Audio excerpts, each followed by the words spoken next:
Well, Red Bull now have the fastest car and Max is only 69 points off the lead, which means, according to his fans in 2024, Max is now on for an easy title win, I guess.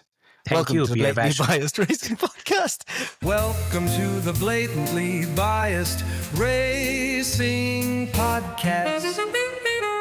Now here's a bald guy and some Indian. Thank you, Pierre Maché. Hey, how are you, man? I think we need to take a moment of silence for Pierre Vacher. Just a moment of silence because of the kind of bashing that Pierre Vacher took unnecessarily, but at least at this point, on behalf of all the Max Verstappen fans, I think I'll go ahead and apologize to Pierre Vacher. We doubted you, and not we, at least I didn't. They doubted you. They said stuff. And here you are building, well, the remarkable turnaround that Red Bull has seen, especially on two of the shittiest tracks last season where Max was nowhere and he won both of those races. No. That should tell you everything about... Last year, Max just decided not to drive. He just wasn't bothered. That's all. Yeah. He had a healthy points lead. He wanted to make the title interesting. This year, he showed up. That's all. Nothing else has changed. True. Of course, yeah. Exactly. It's just what has happened is Mekies has introduced a new kind of thinking, and that thinking has brought half a second. Yeah. All course, that and more. So let's talk about the Russian Grand Prix. Yeah. Yeah. So what the fuck just happened? How did Max Verstappen out of the blue wins that race? Because I didn't really expect him to be the one leading. I wonder, right? And I know this is kind of not exactly... So we'll praise Max in a second, because as usual, Max fucking brilliant. But like... I do wonder if this is, they changed a lot of things over the winter in the same way that Ferrari did. And it seems like not as much as Ferrari and not as stupidly as Ferrari, but like they made a play to try and make the car good enough to give Max a title fight this year. At the start of the season, they were pretty quick. They had some issues, Mercedes or McLaren were faster. And now there's a lot of talk that essentially they finally figured out with a front wing setup and so on how to get it into the right kind of ride height level, low enough to perform, something that Ferrari is also struggling with. I wonder if it's a case of like we're hitting like properly the upper end of these regulations in terms of downforce. And I wonder if it's a case of both Red Bull and Ferrari trying to catch McLaren went way too aggressive, and it's taken a long time to figure out like how to get that balance there. Because it's not just that it's faster. It's also a case of like even Max was saying, the balance is better, like they're talking about how the balance is more like the Racing Bull. It's easier to drive, all these things, which would make sense that you got it into the right window. And then the other thing that the race was reporting on in that Max was constantly saying, apparently in the radio, that like he was bottoming out a lot more, which is like, right, you're running the car lower. So I wonder if it's a case of, it would make sense to me that Ferrari and Red Bull basically said, right, we need to go really aggressive to catch McLaren here. And both of them got caught out by a similar... As usual, Red Bull succeeded and Ferrari failed. As usual, Red Bull was able to figure it out and Ferrari still won't. Until I think I will be kind of wondering now, like if Ferrari do figure it out and all of a sudden in the last 3 races or 4 races, like Ferrari is really quick, that for me will very much cement the thinking that, both teams have basically run into this issue. One obviously way more than the other, as you just said. But yeah. It's interesting. It just seems that they brought an upgrade in Spa, which was a new floor or something. Yeah. And they've been fine-tuning it, and it seems that in the low downforce settings of Monza and even in Baku, this seems to work perfectly. Mm-hmm. Because, again, let's get one thing straight. Red Bull was quite clearly the best car this weekend and the last one. There's literally no doubt about it. Yeah. And the fact that they've made this much of a jump is quite impressive. Mm-hmm. In every metric, if you want to take a look. What it also means is, if I actually did a clip regarding the same thing as well, because if next race in Singapore, if Max is competitive and he's right there with the McLarens, I think there's a serious chance that he wins the championship this season. I mean, I joke about it, but yeah, 7 races, 69 points. There are 3 sprints. I did joke that it should be a handy win because I was taking the piss out of Verstappen fans from last year who were basically like, he's got the fastest car. It's only 60 points. There's 8 races to go. He should be able to easily win this championship. It's like, the fuck are you talking about? But yeah, like I'm joking about that. But if anyone could claw back like a 60-point lead or a 70-point lead over 8 races in the fastest car, it's Max. Because the one thing Max won't do is make mistakes. So he'll pull out whatever he can, and then essentially it's going to be up to, okay, can Piastri and Norris, or at least Piastri, basically make sure they are right in the middle. Like, you know, like if Piastri finishes second every race and Max finishes first every race, that's it. Piastri still wins. So it's going to be a hard one, but like, as we saw... Does he? Yeah. Because there are 3 sprints as well. He still wins by 10 points, I believe it is. Okay, so there's the gap is 7, 18 and 25, so 7 points per race. So yeah, he'll be at a deficit of 3 points per race. Mm-hmm. Yeah. Yeah. Understood. So I believe but so. Then again, yeah. So yeah. Okay. So there's one other thing, by thing, the way, when it comes to this is sorry, go for it. No, I was just gonna say one other thing that should be given as well is just it is really impressive. Like, they've clearly skewed the car in a really obvious way to like Max's strengths as well, right? And this is impressive for Tsunoda, I think, if he has the upgrade. But I don't know if you've seen He doesn't have the upgrade. No, but have you seen the front wing? Like it's massive. This was like basically they've layered on a ton of downforce on the front wing, which I imagine is all to give that really fucking pointy front end that we talked about the last time. And then you've got basically no downforce on the rear, and Max is able to handle that. So yeah, really impressive that Max can drive that thing in that setup where you've basically got like a half balanced car, which is a nightmare. But as you said, like, Singapore is going to be the thing because they're not going to be able to really, they shouldn't in theory be able to get away with that in Singapore. Like, it's too high downforce, and that should be where McLaren swing back. Exactly, because you know right now what we are presuming, and we don't have exact data, and again not enough of we don't have the entire subset of things to actually make a complete judgment on this. Because I was looking at the calendar, there are 7 races left, right? Mm-hmm. Out of this, Vegas, yep, Qatar, yep, Abu Dhabi, yep, Brazil, yep. I wouldn't be surprised if Max wins all 4 of them. All 4 of those should, based on what we've seen, they have right now. Yeah, based on what we've seen the last 2 races, all 4 of those should be pretty. Now, a couple of those, like Brazil and Qatar, I would say will be closer. Dominated Qatar last season. Sure, but they'll be closer, I think. Yeah, but they'll be closer, I think, those 2. Las Vegas is essentially like he can run basically Monza spec if he wanted to, and just. Yeah, but pretty much. Yeah, but the thing that makes me think like Singapore and high downforce are going to be a real struggle is just if you look at the sector 2 part of Baku, the castle section, all that area, like even the Williams, I believe, was faster through there than the Red Bull, or at least was much. It was very, very close anyway. There was very little between them. So, I know the McLaren was faster, but I think the Williams, even and the Mercedes were right up there. So that would make me think Singapore could be a real struggle. And then you get down to like, okay, now we've got 7 races left then instead of 8? 7 races, and there are 3 sprints as well. Yeah. The races are... Yeah, sorry, go for it. No, I'll pull it up now if you want. But no, I know. I actually almost remember all of them. There's Singapore, let's test you on this. There's Texas, there's Vegas, there's Mexico, Qatar. you forgot. I'm missing one. Mexico. There's Mexico, Brazil. Then, I guess I probably named all of them.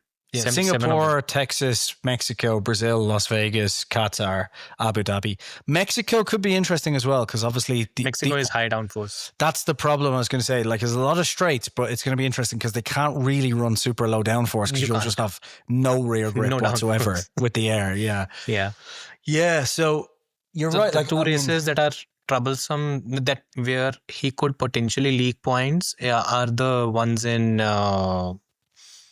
I'd say Singapore and Mexico. I'm not entirely sure. I think the car falls in Austin. Even Texas as well could be difficult because you've got to keep a downforce on for the S's like through there. So Max can get away with those it. straights. Look at those long straights. And Max was on pole last season on this track, and this time around the car is much better. Red Bull has.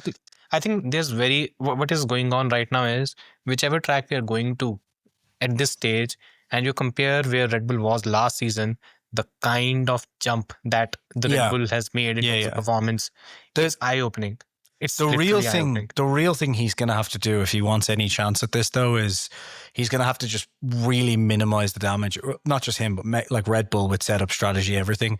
They're going to have to really minimize the damage in Singapore and Mexico, because if he ends up like in Singapore in 7th or 8th, let's say the Red Bull's just really poor in there, and same in Mexico, and Piastri wins both, it's then essentially, it's game over, because you've got also this 5 races. The thing is, there are other external factors as well. Sure. The McLaren duo are going to take points off each other, and I don't think McLaren is calling off the battle in any which way. No.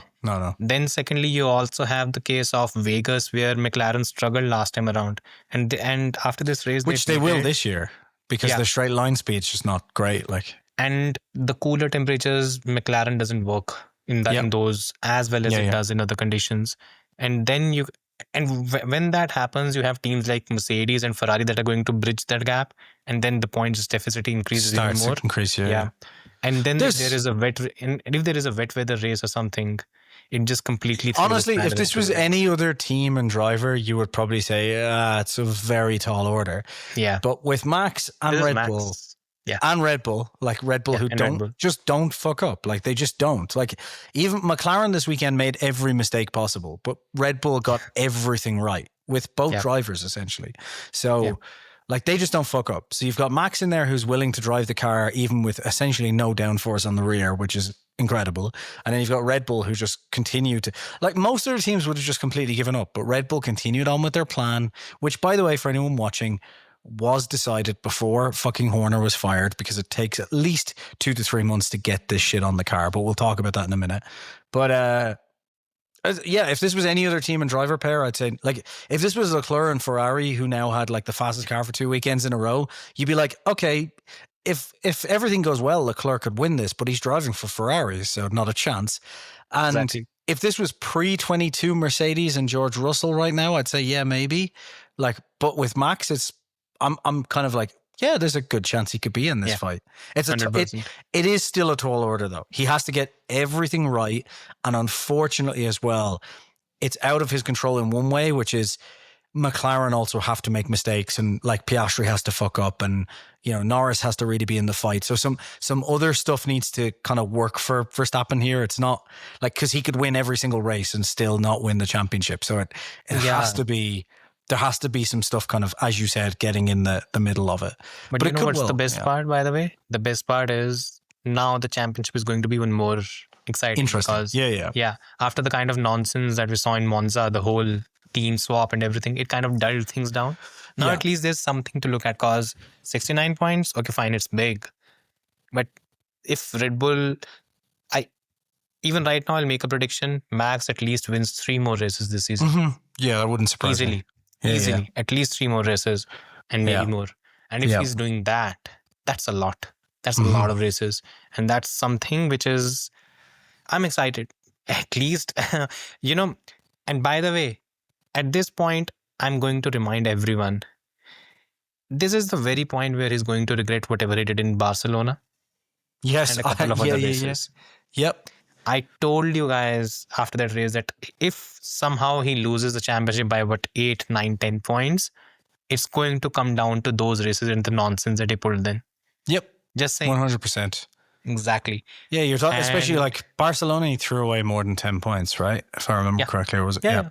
So, where else as well? You've got Jeddah, where he made the mistake at the first turn in Jeddah as well. Silverstone spinning. Yeah, Spa. And all of that essentially is down to just getting annoyed and things not going his way. And so. There you go. Yeah. And no one's perfect. Yeah. Now, talking about perfection, Laurent Mekies, by the way. So, apparently, the new vibe shift that I've seen is, look, Laurent Mekies is here, the culture is better, and all of a sudden Red Bull are winning. I'll let you take the stage first. What do you think? Because I have my views as well. Absolute bollocks. I think Mekies is doing a good job in holding things together, but he is the first to tell you, as he has done already, that this doesn't really have anything to do with him. First of all, the upgrades that we're talking about were planned long ago.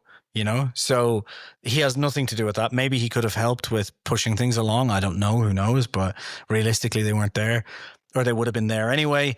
Vache, like everyone was shitting on and was there the whole time building stuff, and nothing has changed there. Vache is still the day-to-day lead designer of the car, like the technical chief of the car. As well. Exactly, yeah. And the strategy and everything else was great before. They had a couple of off weekends, but they always do. And he will have a couple of off weekends going forward at some point. The one thing I heard going around that I kind of am like, were we watching the same sport here? Is the race, Laurent Mekies and like a load of others reporting now, kind of doing the same thing. It's like, well, they're willing to take more risks now. And I'm like, they were always willing to say, what are you talking about? Like the amount of times where Horner would go, yeah, fuck the second car. Doesn't matter on this. It's win or nothing. Like Max just wants to win. We don't care about this. We'll just take whatever risks we need to. We'll gamble on this because we would rather be first. Like we'd rather chance first, you know, and end up in fifth than not try first and go for third. Like this team has always been that risk. So I don't know where this random, like, well, they're willing to take risks now. It's like they were always willing to. The only time they weren't willing to take risks was maybe in like the 2-3 races before the end where Horner's going, I think I'm going to be fired soon. Maybe I shouldn't take as many risks. Like, and even then he did, by the way. Yeah. The whole Silverstone wing. Yeah, yes, exactly. So I don't know where this talk has come from, where it's like even in Monza, like we talked about before, where they're like, oh, well, they're taking a risk with this rear wing. And as you said, it's like they did the same thing in Silverstone under Horner. Like it's like everyone in Formula One has a 2-race memory, which is why now I suppose we're not helping that by going, you know what, Max has won the last 2 races. I think he could win the championship. Whereas 3 races ago, we would have been like, you know, I think Max is fucked. Going to finish P5. Yeah. So we're not helping the matter, but it feels like everyone has a 2-race memory in Formula One.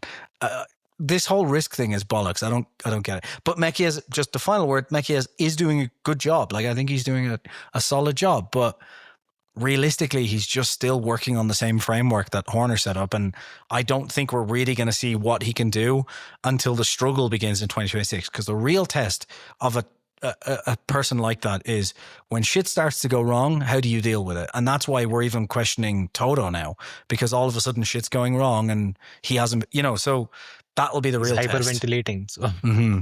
Yeah. So okay. So this is specifically for the people who watch our podcast, because I at least assume that they are the sensible ones. I don't really have that much of an expectation from others. they're all Here's how. Chinese. Pretty much, because here's how it works. At least in Formula One, whatever you're going to see from Red Bull, at least this season, until maybe mid 2026, it's all Horner. And I'm not kidding, it's all Horner. You can maybe contribute 10-20% to Laurent Mekies, because again, there's some cultural shift he brings, there's some changes in approach. Fine, understood. But Red Bull right now is not winning because the culture changed. They're winning because the car became fast. And the car became fast because of the aggressive push that was there from Horner with Pierre Vache and Enrique Balbo. And this is just the facts of the situation. And sometimes we have to sit down and understand these things. Formula One, on a very, very foundational level, it's very basic. You do something in 2018, the impact will be in 2021. That's how long the lead time is sometimes. And you have to understand that. So if you're going to make judgments about any person in any field, by the way, not even Formula One, give them at least 2 to 3 years so that there's enough sample space for you to make those calls. Right now, there isn't. So when it comes to Laurent, I'm happy that he's getting the success because it makes his job easier. Otherwise, Jos Verstappen would be ranting in his face. Takes the pressure off. Yeah, exactly. But now things are going to become interesting because in this situation, Red Bull would miss Horner. Because in this situation, you know what Horner would have done? He would have ramped up the pressure. He would have talked about the championship. He would have been at Zach Brown's face, and he would have been talking about in the media that McLaren needs to pick one driver. These are the things that he would have done. He would have planted these stories. He would have done these things to ultimately distract McLaren from doing things in a very normal way. And this is something that Laurent has not done in the past. And I don't think he's that kind of a character. No, he's not. Yeah. And that's the difference between the two. Both of them have their strengths and weaknesses. But right now, I think there's a part of, I'm not entirely sure if there would be, but I think there might be a part of Max Verstappen who'd miss not having Horner with him, because that combative side, that push is something that they'll probably miss. Because as I said earlier, 69 points, 7 races, achievable. Because I can already give it to you in written. 3 race wins at least for Max Verstappen already this season in the next 7 races. And that's a big number. It's, yeah. There's also couple of DNFs for McLaren as well, like 1 mechanical and 1 Piastri crashing. Just one bad race. It just takes one. Yeah, it just takes 1 more DNF, and all of a sudden that's within a couple of race wins. Then it's Lando's 30 something points ahead of Max. If it was just Lando and not Piastri, you'd say like, oh, this is a real problem for McLaren now. Yeah. So the only thing going for McLaren is that we'll talk about Piastri in a minute, but Piastri doesn't generally make mistakes, so that's the only. This is exactly. So, and again, just to sum it up, in terms of what Laurent is doing, he's a very positive figure. That is obvious. Horner was a very polarizing figure. That is also obvious. And when Zach Brown comes out and says that I am looking forward to working with Laurent, it does show that he'd rather prefer him instead of Horner. So that also tells you something. Overall, though, I think if there's one person who's going to benefit from having Laurent Mekies at Red Bull, I think that person is going to be Yuki Tsunoda, because it seems that he does not want to leave any single person behind, which is a very brilliant attitude. I mean, I like that. If there is a team leader and who approaches things this way, I appreciate that, and I think Yuki would flourish with that. And I think some of the upgrades that have been accelerated have been because of that. Yep. And then hence the P6. If the car improves, Yuki's results improve, maybe his future is also safe. And maybe that is something that can be contributed to Laurent Mekies. Yeah. Nothing to Marco, by the way, just to sum it up. Yeah. Helmut Marko does nothing except standing around. So I guess before we move on from Red Bull, though, let's quickly just close off the today news now that Horner got cash. Lots of cash. Yeah. Lots of cash. 100 million. And just retire. But he's just doing it for fun, isn't it? Well, I think he's going to want to, like, he is the type of person. I said for a long time, I was like, Horner won't leave without burning the place down. And he almost did that in some ways. Like, maybe Red Bull were like, let's get this guy out, because if we tell him he's gone at the end of the season, he's going to come back with gasoline and properly burn this place down. But he's that type of guy, and he's like, to a lesser extent, the same way Lewis Hamilton, was going to retire and then decided, I need my 8th before I leave. Horner's not going to just like kicked away and go, no, I guess I'll build a boat now. Like, no way. He's just not that type. He's going to want to come back, and all he's going to want to do is beat Red Bull. Whatever team he goes to, he's just going to want to destroy Red Bull. That's going to be his. I think he's just going to come back and win. Eventually he'll win a title, but his primary first goal is going to be beat Red Bull. Beat Red Bull, dominate, rub it in the face of Zach and Toto. I think that's the 3 things I think he'll do. And all the people who are like, well, like even a lot of the journalists that were happy about him going, who are like, well, just sold out shills. Honestly, but like just the constant thing I heard, which was like, well, this sort of management style just doesn't really work in a modern F1. And it's like, what are you talking about? Like they just won 3 titles. Yeah, but like it was like, no, this was British guys as well, but it was like, just the race. Tell me off the record. The race said this. Scott Mitchell, ma'am. I'm pretty sure it was Scott Mitchell, ma'am. But yeah, just this constant, like, and I've heard it from, it's not just them, like I've heard it from a variety of sources where they're like, yeah, I think just this old school one guy management style doesn't work. And my brain's going, they just won 4 titles. Like, what are you talking about? Like, when did it stop working? 18 months ago? Like, what are you talking about? Like, it's like, oh yeah, because Ferrari is winning tons of championships at the minute, and oh god, and also before that, it was 8 years of Mercedes with one guy just in charge, and before that, so when did this stop working? Was it just 18 months ago when Zach Brown started winning? Oh, and by the way, isn't Zach Brown just the main guy in charge anyway? So isn't that essentially that? It's a very strange comment to make. As I said, Horner rubs people the wrong way. Yeah. Just And that's what he potentially allegedly got in trouble for as well. But anyway, we won't get into that. Oh God, yeah. So and yeah, the person is back. By the way, a particular reporter who kind of put her picture out with Cadillac. What a piece of shit that person is. Everyone knows who is. He's a particular famous photographer.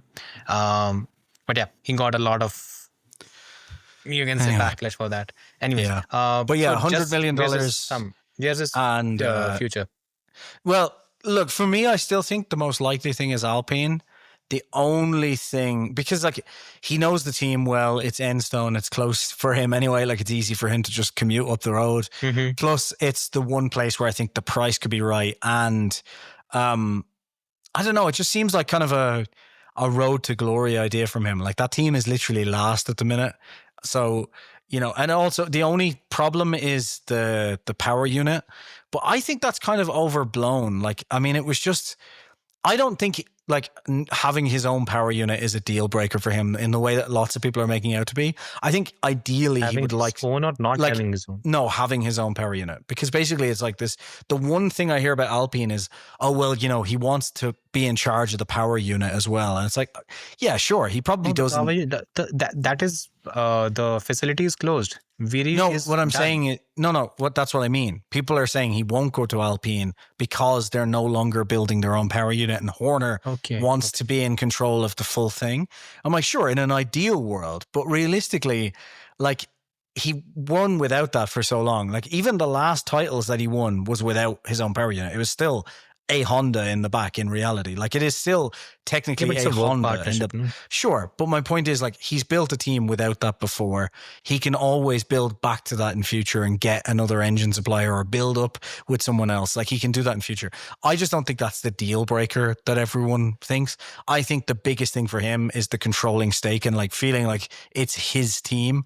And I just can't think of any other team where he'd get that. Maybe Audi, and the only thing I will say, and then I'll not going to Audi. The only thing I will say, and I'll, you know, is maybe he will wait until Australia next year, because what we've heard today is that the gardening leave ends after the first 3 races of 26. He may think to himself, well, I could get a stake in one team if one of these big teams have just put a shit ton of money in and end up a back marker in 26. So like, the reason I mention Audi is Audi obviously really want to win. And if they show up in Australia and they've got a car that's a second off the back, it will be a second off anyways. Everyone knows that. That would give him that would just give him a bigger thing to, everyone knows that except the Audi board, who will say it, but they don't want to really think about it. Let's be honest here. Boards are quite fickle. Yeah, boards can be, but this might be a sidebar kind of thing. It seems that they have given a lot of autonomous control to Binotto. Yeah, and he has been very specific when he joined the squad. He said that at least for the first 3 to 4 years, just forget about winning. It's not possible. And whatever message is put out, it's been the same. And he's been good at it. And on the positive side, he's brought those Ferrari power unit guys. He's brought them over to Audi, which also tells you something about having a plan in place. So yeah. The point more is though, just he may hold off on finalizing anything until you see the lineup in 26, because you've got a lot of teams with very ambitious goals and only one of them can actually win. So there's a good chance that you get there with these teams who think like, for example, I know Ferrari is just, I don't think it's going to happen with Horner. It's not what he wants. But my point is, like, Ferrari right now... I don't think he goes to Ferrari. Neither do I. But my point is, Ferrari right now are thinking, no, we're not interested in Horner. We've got our long-term plan with all this. If they show up and they're P7 in the championship and they've got a shit slow car, all of a sudden the idea of Horner for them may look more appealing. So Horner may be thinking to himself, well, Alpine is the main choice right now, but why don't I just wait before signing anything till that first race to kind of then see who comes calling immediately as like, oh, shit, you know? Yeah, I mean, it could be. It's an opportunity, especially because the Toyota thing is there as well. And that's what I'm saying. Sure. Yeah, could be. One of the reasons why I picked that team is, first of all, it would be the cheapest when it comes to all of them. Yeah. Secondly, I do not think Christian Horner leading a team is going to make that team an attractive power unit customer. Mm-hmm. And I think that is a big impediment. It's going to be an impediment in the future. And he understood this thing in 2014 as well, because what happened in 2014 was Red Bull had a power unit supplier who was not serious. That's the whole thing with Renault. Renault was not serious. And when I think it was Horner, Marco, and Newey, they went to meet Carlos Ghosn, who said that I'm just here for the marketing. I don't really care about all these things. I'm not putting so much money into the project. And once that happened, he realized that they were hamstrung. So ultimately, the Honda thing happened. Honda poured a lot of money and they built a brilliant power unit for them. But they were still hamstrung because in 2021, out of the blue, Honda announced that they were leaving the sport. Was it 2021 or 2020? One of the 2 years. 2020. Yeah, 2020. COVID. Late. Yeah. So once that was announced, that again caused a lot of issue for Red Bull because they didn't have a backup plan in place. That's where the RBPT came into the picture, the Red Bull powertrain. Because what Horner essentially wanted was, he wanted full to be control. the king of his own fate. Yeah. Right. For better or for worse. Yeah. For better or for worse. Because he thought, and I think rightly so, that if he had all the variables in his control, he would be able to make things happen, because that's how he's done almost everything. And I think when he's coming back, this is going to be a consideration, because even if because by the way, when the whole Renault thing happened, where Viri just stopped being operational, and that point it was not Luca Di Maio was the CEO of the entire group. Now he's not. Now he has been replaced, and the other person seems a bit more committed. Yeah. So maybe there might be a case where Horner sits them down and talks about having the kind of partnership that Mercedes has with Toto Wolff. Toto Wolff owns 33%, Mercedes owns 33%. And I think the Manchester United guy, Radcliffe, what's his name? Yeah. Radcliffe, isn't it? Yeah, but Ineos guy. He has a 33% share. It's Jim Radcliffe, right? Jim Radcliffe, yeah. So what Horner would be trying to do is, there's already 24% stake which is owned by a bunch of celebrities. Yeah, and Ryan Reynolds and them, who's this guy? The Taylor Swift husband. One of them. Yeah, that's the one. And then you have, I think the 76% is still up in the air. So once you have that, he tries to take, 33% or something, brings Renault down to 33%, has the controlling rights, and then takes it forward. Mm-hmm. I think that is something that he'd be more keen on. The power unit thing is going to be I think it's going to be a concern. I think it will be a concern, but the thing is, I think with where Formula One is and where it's going and so on, like at the end of the day, I think he's not going to be concerned about it up front straight away from 26 to 29 or to 2030, right? Because I'm sure in his head he's saying, right, say it was a Haas, that would make sense because Toyota's already on board. If he could get it for a good price, he could turn it around, right? But if it's an Alpine, you can still turn around and say, right, well, look, we've got 4 years. We have to be supplied anyway. So if Mercedes and Toto Wolff turn around and say, yeah, we're scrapping this deal up, they can't do it for 26. They can only do it for 27 onwards, right? So he's got his engine for 26. 27, one of the other 28. teams... There's a contract there, but my point is if Toto really wanted to fuck it up and like cancel it, he'd get himself in a lot of trouble with FOM and the FIA and everybody, but there's ways to do things.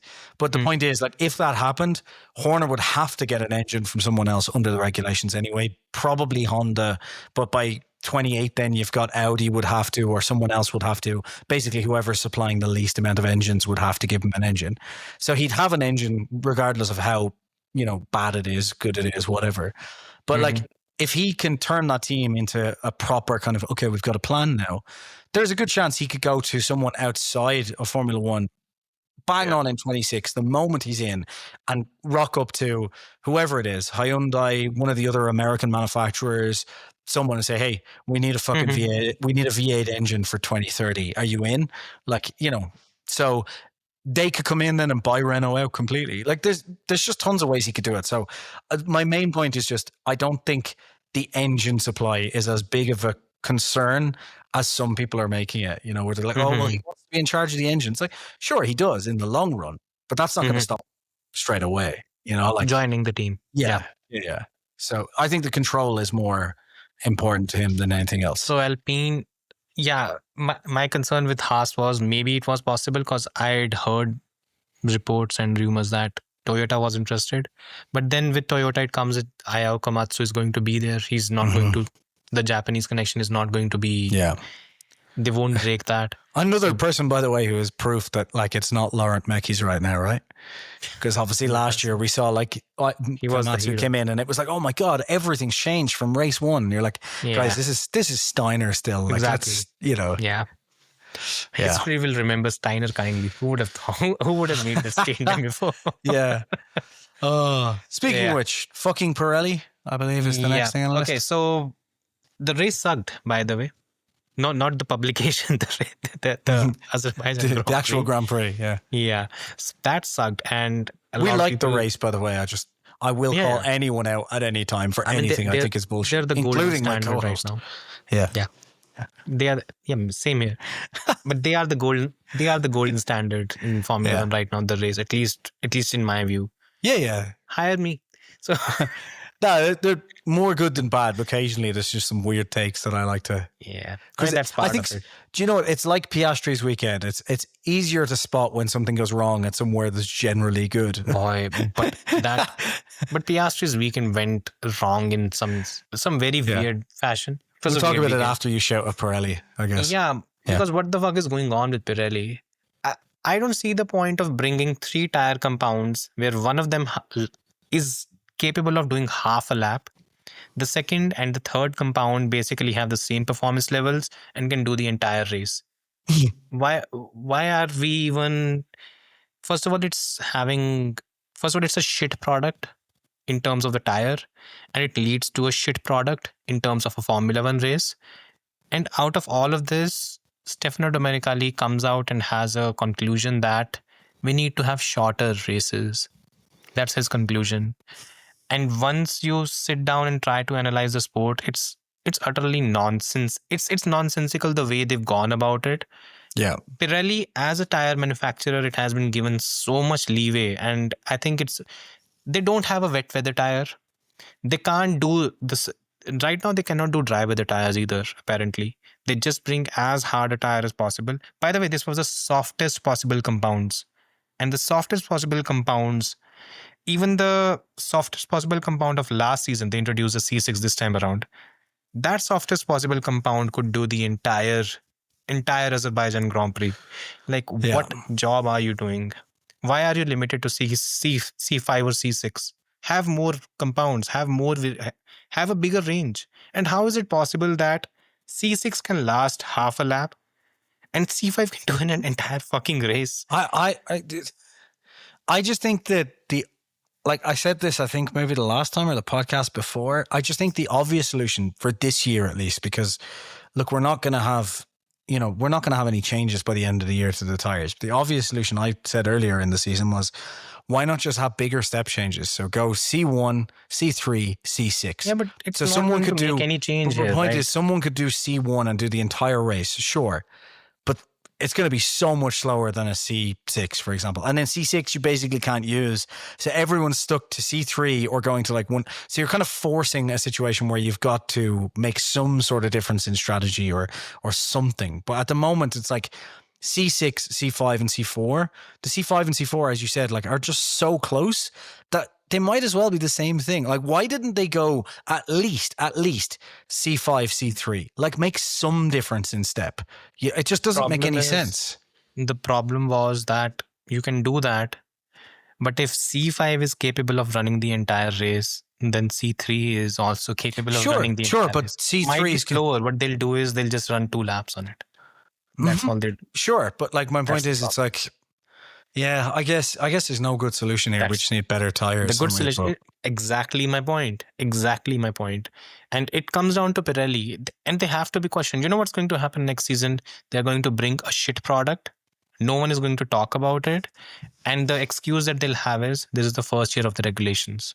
And then you'll come to the next year, and again, they won't have anything in place. And I can guarantee you right now, even next fucking year, they will not have a functioning wet weather tire. I can guarantee you this thing. They just won't. Yeah. This is shambolic. This is not acceptable. A sport, we are the epitome of motorsports, right? And we bring two different tire compounds who basically act the same way. Here's how ideally it should work. The soft tire, it should have at least 10 to 15% or 20% of a race life. Yep. Then you have the medium tire, which is, you can say, 3 to 4 tenths per lap slower, but has around 50% or maybe 30 or 40% of the entire race life.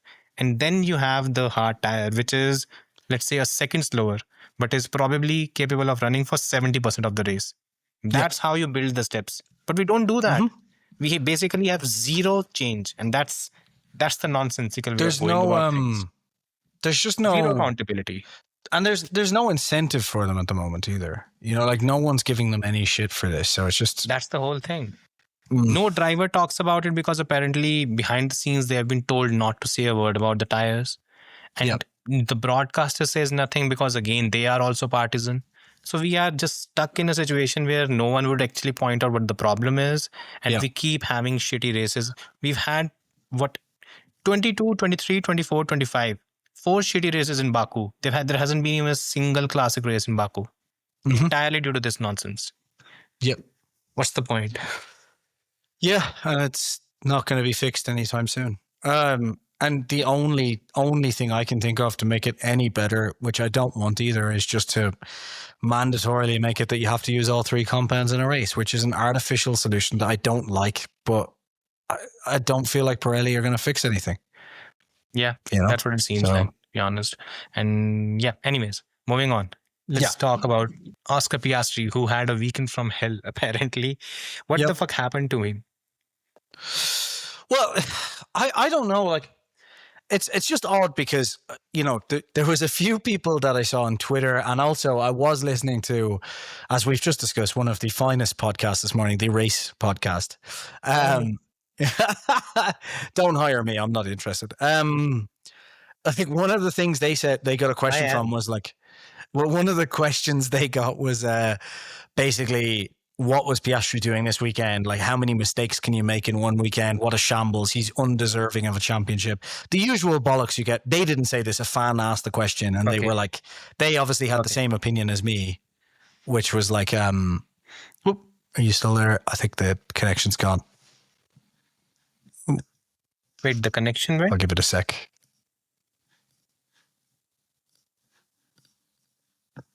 Wow, this is weird.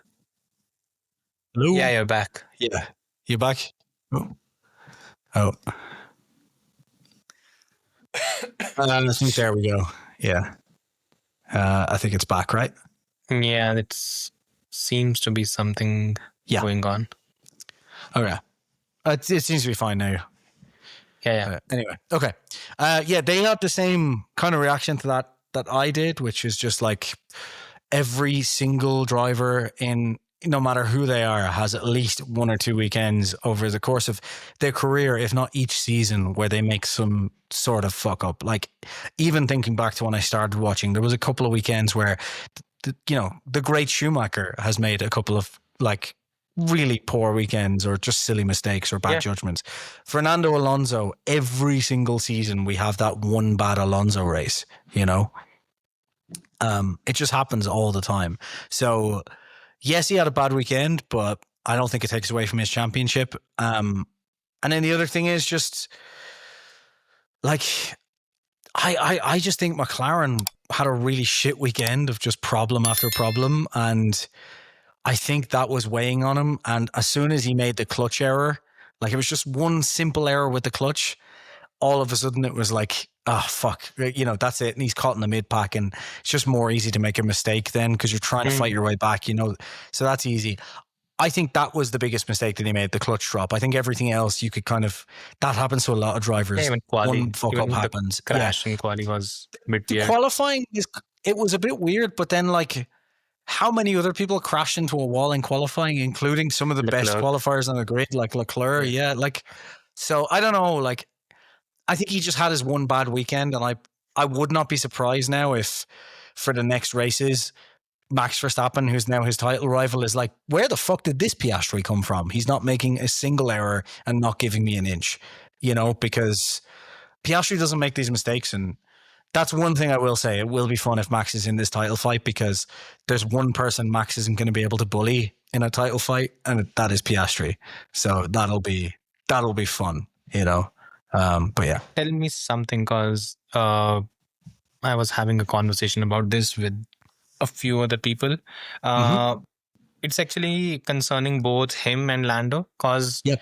I'm starting to get a bit fed up with the whole they don't deserve to win the championship, they are not championship material and all that nonsense. Do you think we've reached a point where we are whitewashing the former championship battles just to shit on this one? Because yeah. I think every constantly. single mistake is, unless and until the McLaren duo is 1-2 in the race and they are 30 seconds ahead, even then there will be people whining out of them. They've got a rocket ship. Of course they're 30 seconds ahead. Exactly. Yeah. Unless and until they are doing this in every particular race, they just get horribly harassed. I think it's utterly nonsensical that we've reached this point, because I did a very tiny bit of an exercise with when I was talking with someone. 2021 F1 season, I think everyone considers it probably one of the best seasons in Formula One, and both Max and Lewis Hamilton are, because it's top notch in terms of the quality of driving that they had. Yeah. Here's the list of the first 5 races. Let's go through them. First race, Bahrain. Max fucks up the overtake. Lewis ends up winning. In today's day and age, we'll call Max bottling a win. Second race, Imola. Lewis fucks up the start. Then the whole thing that happened where he went off and was basically at the back of the grid. Not title worthy. Not championship worthy. Not title worthy. Third race, Portugal. Max fucks up the fastest lap attempt when he just went off track and couldn't really get the fastest lap. Lost a point. Today it would be called bottling. And the same thing, we can just go on and on and on. You can talk about Baku with the whole the magic button thing. Or what other race?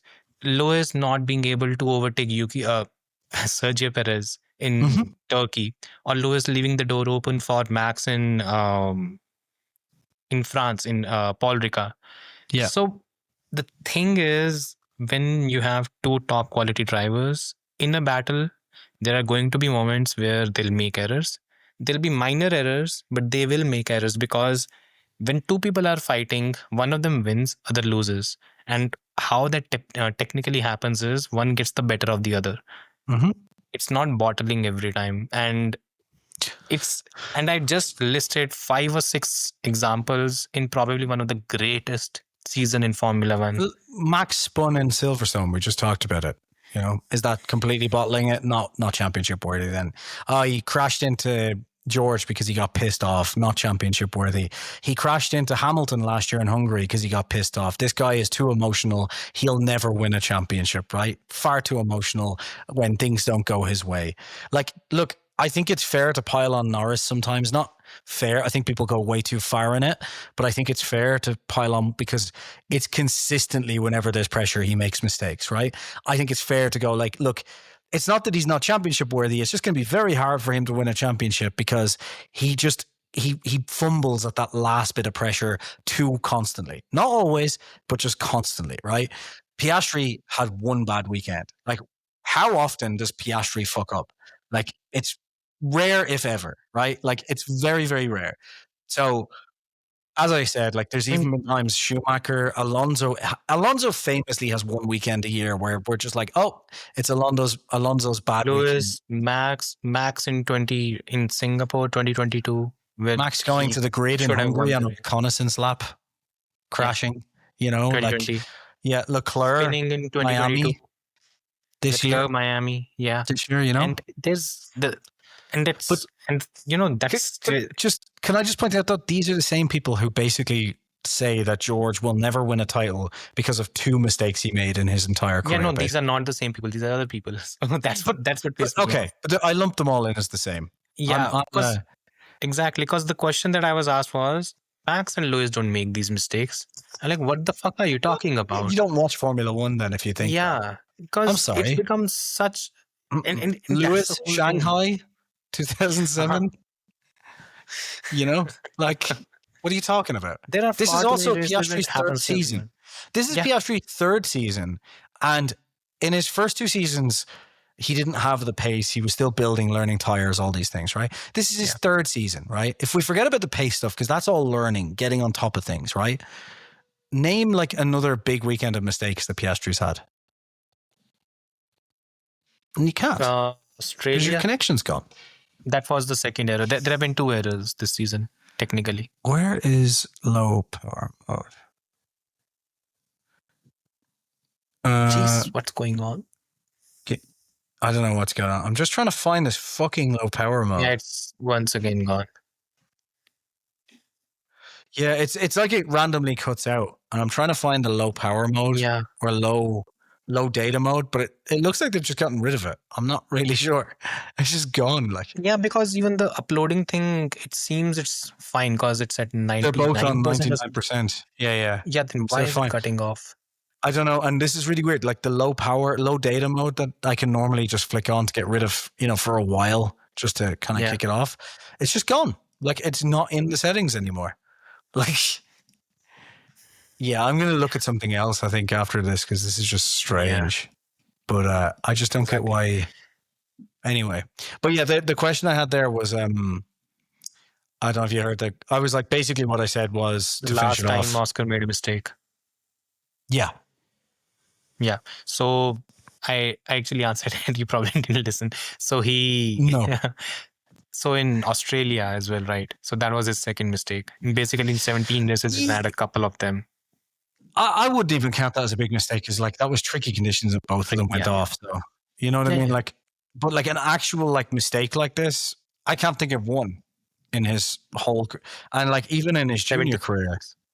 Yeah, even in his junior career, he didn't make mistakes like that. So I don't know. It's a bit, but the thing is, throughout the weekend, he wasn't comfortable with the car for some reason, which is quite weird. But that's McLaren for you, and again, this is the warped perception that we have. First of all, it comes down to they keep comparing this McLaren to the dominant Mercedes and Red Bull of the past.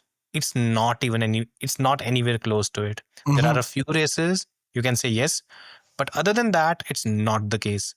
There have been far too many races where the competition has been faster. The Red Bull 2023, other than Singapore, no race you can pick where the other team was faster.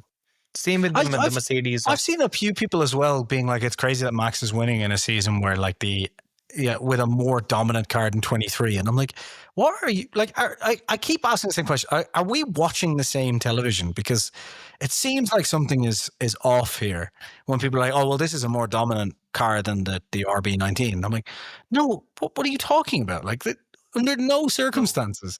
Like you can say, one thing I've heard say is it's a faster car. Sure.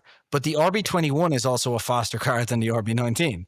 Like, so that, you know what I mean? Like that's, it's great sentence. Like it just doesn't, I don't know. And even, okay, I think we didn't really talk about this thing. We are basically clubbing both Lando and Oscar into this. So the Lando's decision to go out first in Q3, what was your call on the last final lap shootout? I don't know what the fuck they were thinking. Like as soon as Max went out last, that made way more sense to me. Like it'd just been raining. I think the only thing I could think is maybe they thought that it was going to start like pouring a bit more and they just wanted to get a lap on the board. But if it just didn't seem like a good idea. But I guess hindsight's 2020, right? It didn't rain more, and all of a sudden you've got 20 or 10 cars that kind of cleared the track, put some rubber down, and then Max had the best shot at it. I think Max was probably going to qualify pole anyway. It seemed like the Red Bull was just quicker, but and Max doesn't leave anything on the table. But you could tell by Norris's lap, like he wasn't going slowly, like he was properly pushing that car. So it was slippery and the grip was not there. And plus he had no toe compared to everyone else. Yeah. So here's what happened. I kind of broke it down on Twitter as well, if I'm not wrong. So there are two approaches that one could have taken in that particular case, because the context is in Q3, early in Q3, Leclerc crashed on his fast lap. On their second attempt, Oscar Piastri crashed on his fast lap and no one was able to put together a lap. Once you have these kind of situations in place and the track is now in probably a bit worse condition than that, and rain is in the air. So it seems there were two options. One was basically gambling with what Max Verstappen did, where he just made a call that, okay, I'll go in the end. If it works, it works. If it doesn't, I'm starting at the back. At P8, P9, whatever. And Red Bull and Max would have looked really stupid if one of the other guys had hit the wall as Max coming to the last sector, and all of a sudden there's not enough time to restart.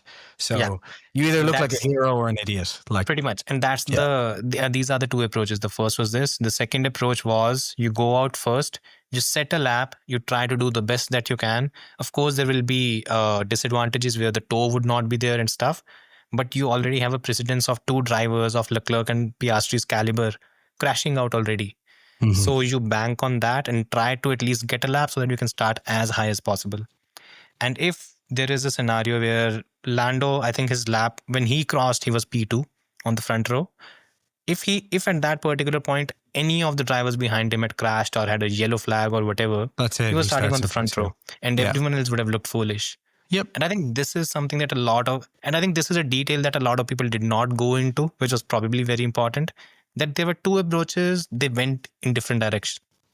And that was all. There was no such, you can say, a lot of people said that Lando took it safe, or that there was, he should have always gone, he should have always followed Verstappen. And he wasn't driving safe either. Like, if you watch his onboard, he was ragging that car. Yeah, and that's where I think it's important you understand that both of them could have looked foolish or both of them could have looked brilliant. Yeah. And, and this is what brings us back to Silverstone, where Max looked brilliant on a Saturday where he used the low downforce wing and got pole. But for Sunday, he was fucked because it rained. Yeah. And that's the whole thing. There are sometimes you have to take gambles. One of them took a gamble of going early and the other took a gamble of going late. And this is why we always say it's 90% the car and team and 10% the driver, because there's just so many things that are not in the driver's control. So it's up to where Max is brilliant is that when everything is in place, Max will deliver on everything. Like, no matter what, Max will deliver 100% of what he can. But everything else is out of his hands. Like, it's like the thing when Max finishes 7th, all of a sudden people are like, oh, well, it was the car and the team. It's like, no, it's always the car and the team. It's just Max can only deliver the best he can, So yeah, you're right. Exactly. Like it just depends on and they were boxed into that situation. You cannot wiggle your way out. The only thing I will say with McLaren is I think I get why that gamble's there. I think they probably knowing that the pace just wasn't in that car, because it just wasn't, like for most of the qualifying. I mean, he could have been, he would have been on the front two rows at the very least. They probably should have gone last though, because of the pace. But maybe it's hindsight's easy though. Exactly, right? Because we've already had Oscar and Leclerc crash, and you have you had Hadjar, Lawson, and there were others. Even Lando was on a lap that realistically would have put him like P2, P3, I think, by the end anyway, and it was interrupted. So Lando, if his lap, so that's all hindsight, I guess. It just happens. And the funniest thing was, Lando started the race in P7, P8, and he finished P7, P8, I think.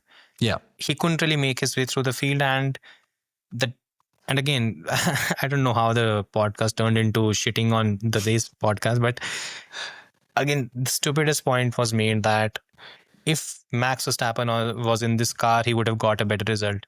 I'm like, fine, genius. If Michael Schumacher was in that car, he would have made a better. He would have done better. If Ayrton Senna was there, if Alain Prost was there, what the fuck are we doing? Yeah. If we have to compare any driver to the best possible driver ever, and if we try to use that particular metric, every driver will look shit. And that's the simple thing. You can pick whichever your favorite, pick Fangio, pick Jim Clark, and just say he would have done better. Of course. If Max Verstappen was in an Alpine this weekend, he would have finished at the back of the race. Like, cool. Like, what's... And, cool. I don't know, I think Lando went too conservative this weekend. I think that is a fair point. Quali? Like, he definitely... No, in the race as well, he went too conservative, I think. I don't know what I think overtaking was really, really difficult. But I do think, in that case, if Max was there, I think he would have taken some lunges and stuff and would have... But, the thing is, Lando's too many points behind to take... Right. Yeah. But Lando's trying to play the long game now, and I think he went a bit too conservative. But if you look at the start of the race as well, you see points where Lando was backing out. Lando was also like, I need to just survive this and get through. And he has to. It's understandable. He had Leclerc on the other side, and Leclerc was not going to give him an inch. Yeah. So, look, I think it's just one of these things. It's too easy to look from the outside and forget the amount of pressure that are on these guys as they're in the Here's thing the as well. trade-off that Lando had. He could have lunged at Yuki. He could have gained, a couple of points. And at the same point, the crash could have costed him a 6-point advantage that he was already And between a rock and a hard place. And the car just wasn't quick in the straight lines either. Like, it was really slow in the straight lines. If Leclerc could not overtake the Racing Bull or the Red Bull, how are we expecting the McLaren to do that? 100%, yeah. And that's Speaking of Ferrari, should we? I mean, they did a good investment, right? In Hamilton. 100 million. Yeah. I mean, it's... you have to question which 100 million are worse. The one that Honor is being paid right now. Yeah. Both Red Bull and Ferrari, utter shambles of a spend. Whoever their accountant must be going like, how do I? But he could do this weekend. I really don't have anything. Maybe he would have been smarter when it came to hearing the team order, because that was as basic as it could get. But that's a different thing. For me, the thing that actually is probably one of the clearest example of how pathetic Ferrari's season has been is comparing where Ferrari was here last season, fighting for the race win. Leclerc was half a second quicker than everyone else when he secured pole position last year. Yeah. He crashed out in Q3. And why he crashed out in Q3 was because he was basically just ragging that Ferrari to make it to Q3. Yeah. The final lap in Q3 from both Leclerc, in Q2 from both Leclerc and Lewis, you can see the side-by-side comparison. They were doing that. The way he was manhandling that car, it's just obvious. Yeah. And that car is not fast. That's the reality. It's just not fast. Yeah. The season is done. That's it. This was his race that he could have won, but that's it. They're over. They're not winning a race this season. No, they're useless. But I don't know.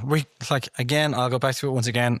Last season, and this is more proof of it, their problem was not the drivers, and yet they decided to fix the one problem that they didn't need to fix and even in typical Ferrari fashion, the one issue they didn't need to fix that they decided to fix, they broke. So, well done, Ferrari. Well done to Lewis Hamilton, by the way, for still not getting a podium when the guy who you replaced has in a Williams. And yeah, just that basically sums up what we all said, which was that going to Ferrari was an utter mistake and he should have never done it. But on both sides. Maybe there are positives, right? Like Fred Vasseur says, the potential was there. There's no positives. There's no positives. I fear for Charles Leclerc's career. Someone who gets a positive when they go for a HIV test has still had a better day than Ferrari had a weekend. And there, I said it. So it's curable now. I can joke about it. Unlike Ferrari, HIV is now curable.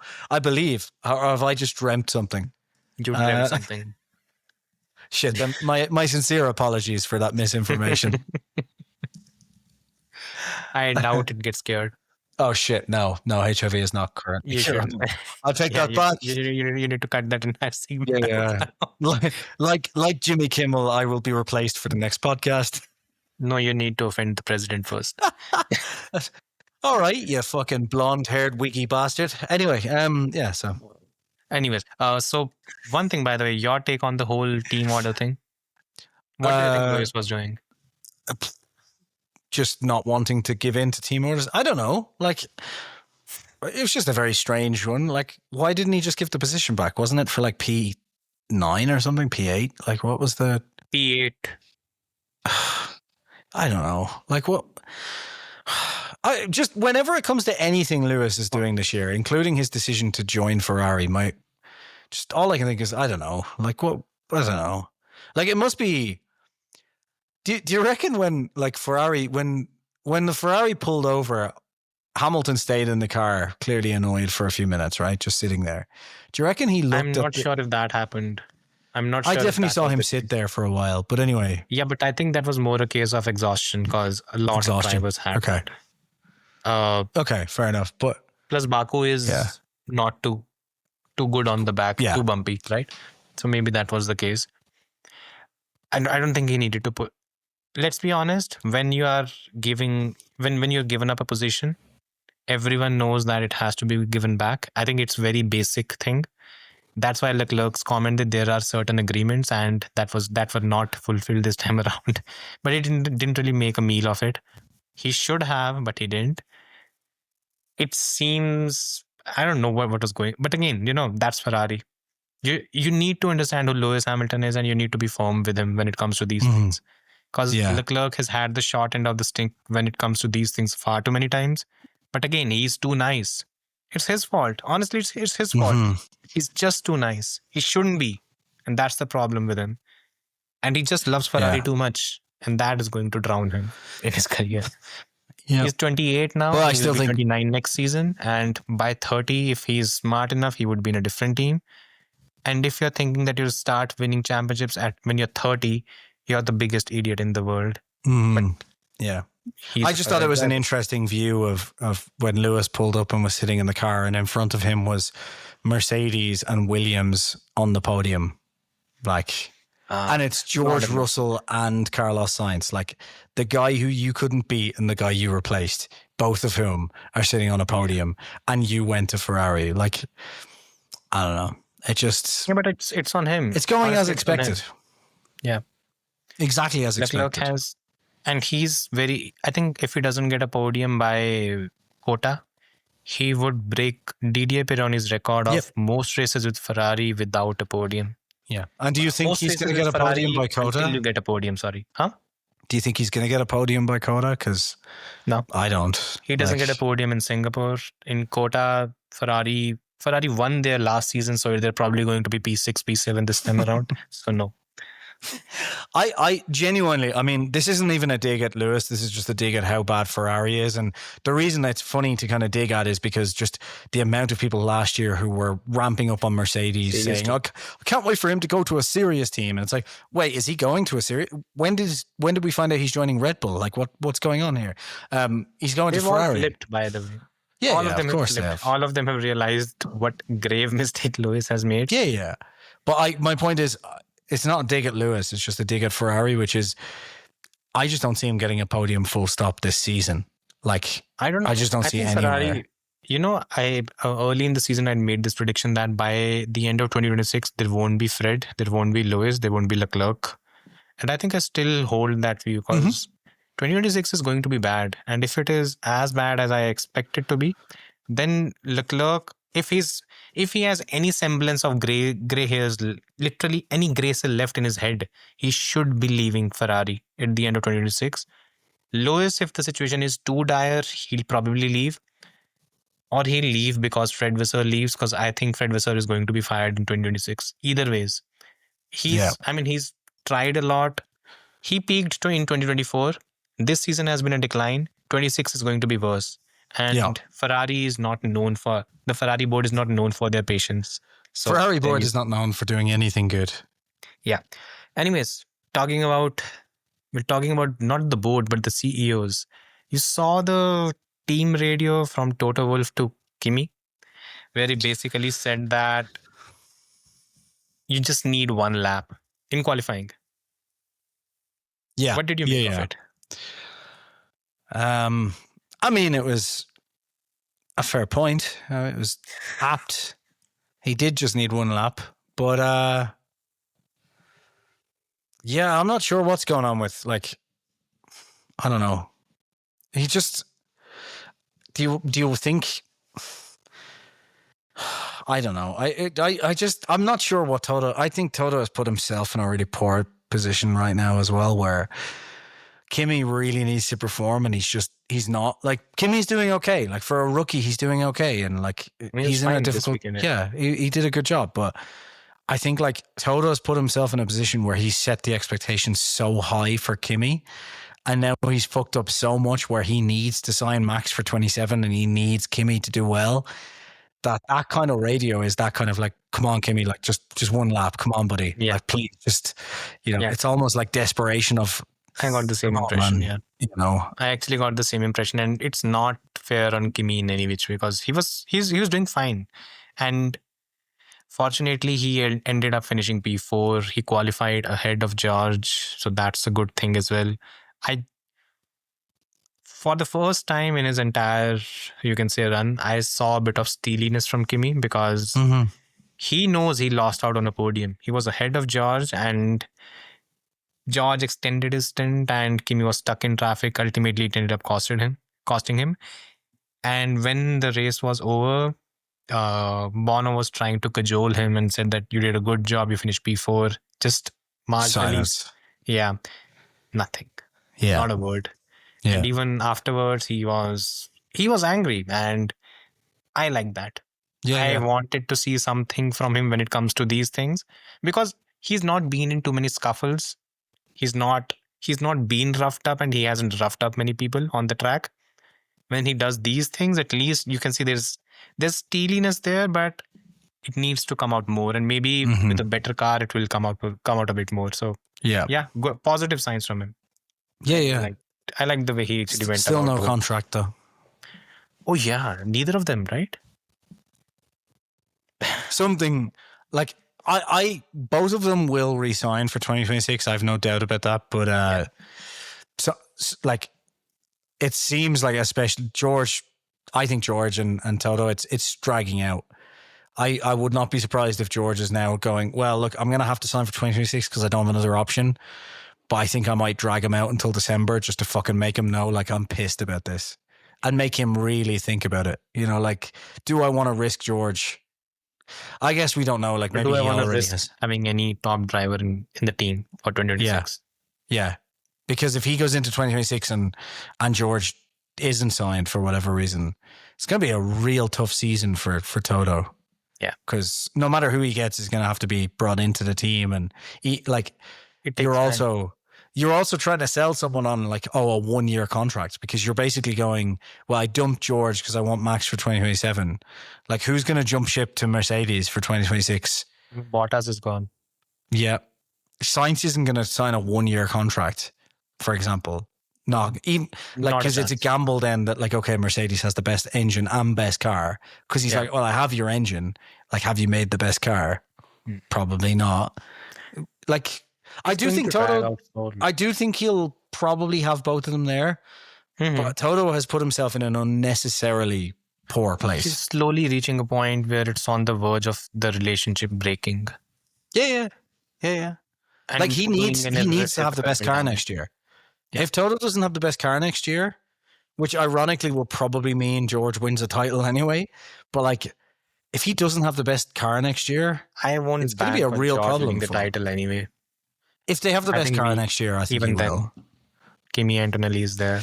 Yeah, I think George beats Antonelli in the second season. Just talent. I'm still saying, look, whenever the talent comes out, just look at Max and Ricciardo. I used to consider, at least, I don't know about others, but I considered Daniel as one of the best drivers in Formula One.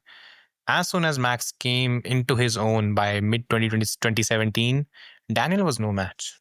Sure. He was no match. And that could happen, but I think George still wins that title. And then, like, what happens then? Like, George is gone at the end of 2026 and you've got Max in. But my point is, like, if Toto doesn't have the best car next year, he's really fucked. Yeah. Because even if he's signed, like, if he shows up next year with the third or fourth fastest car and Aston are better than, let's just say Aston or one of the other teams that aren't McLaren are better than Mercedes, you can have all the contracts you want for Max Verstappen. He's not going there. He's going to try and get to Aston. And then George is going, well, I'm not re-signing again. And then do you keep Kimi? Like, is Kimi gone? Well, you really fucked us both over last year. And like, all of a sudden Toto's in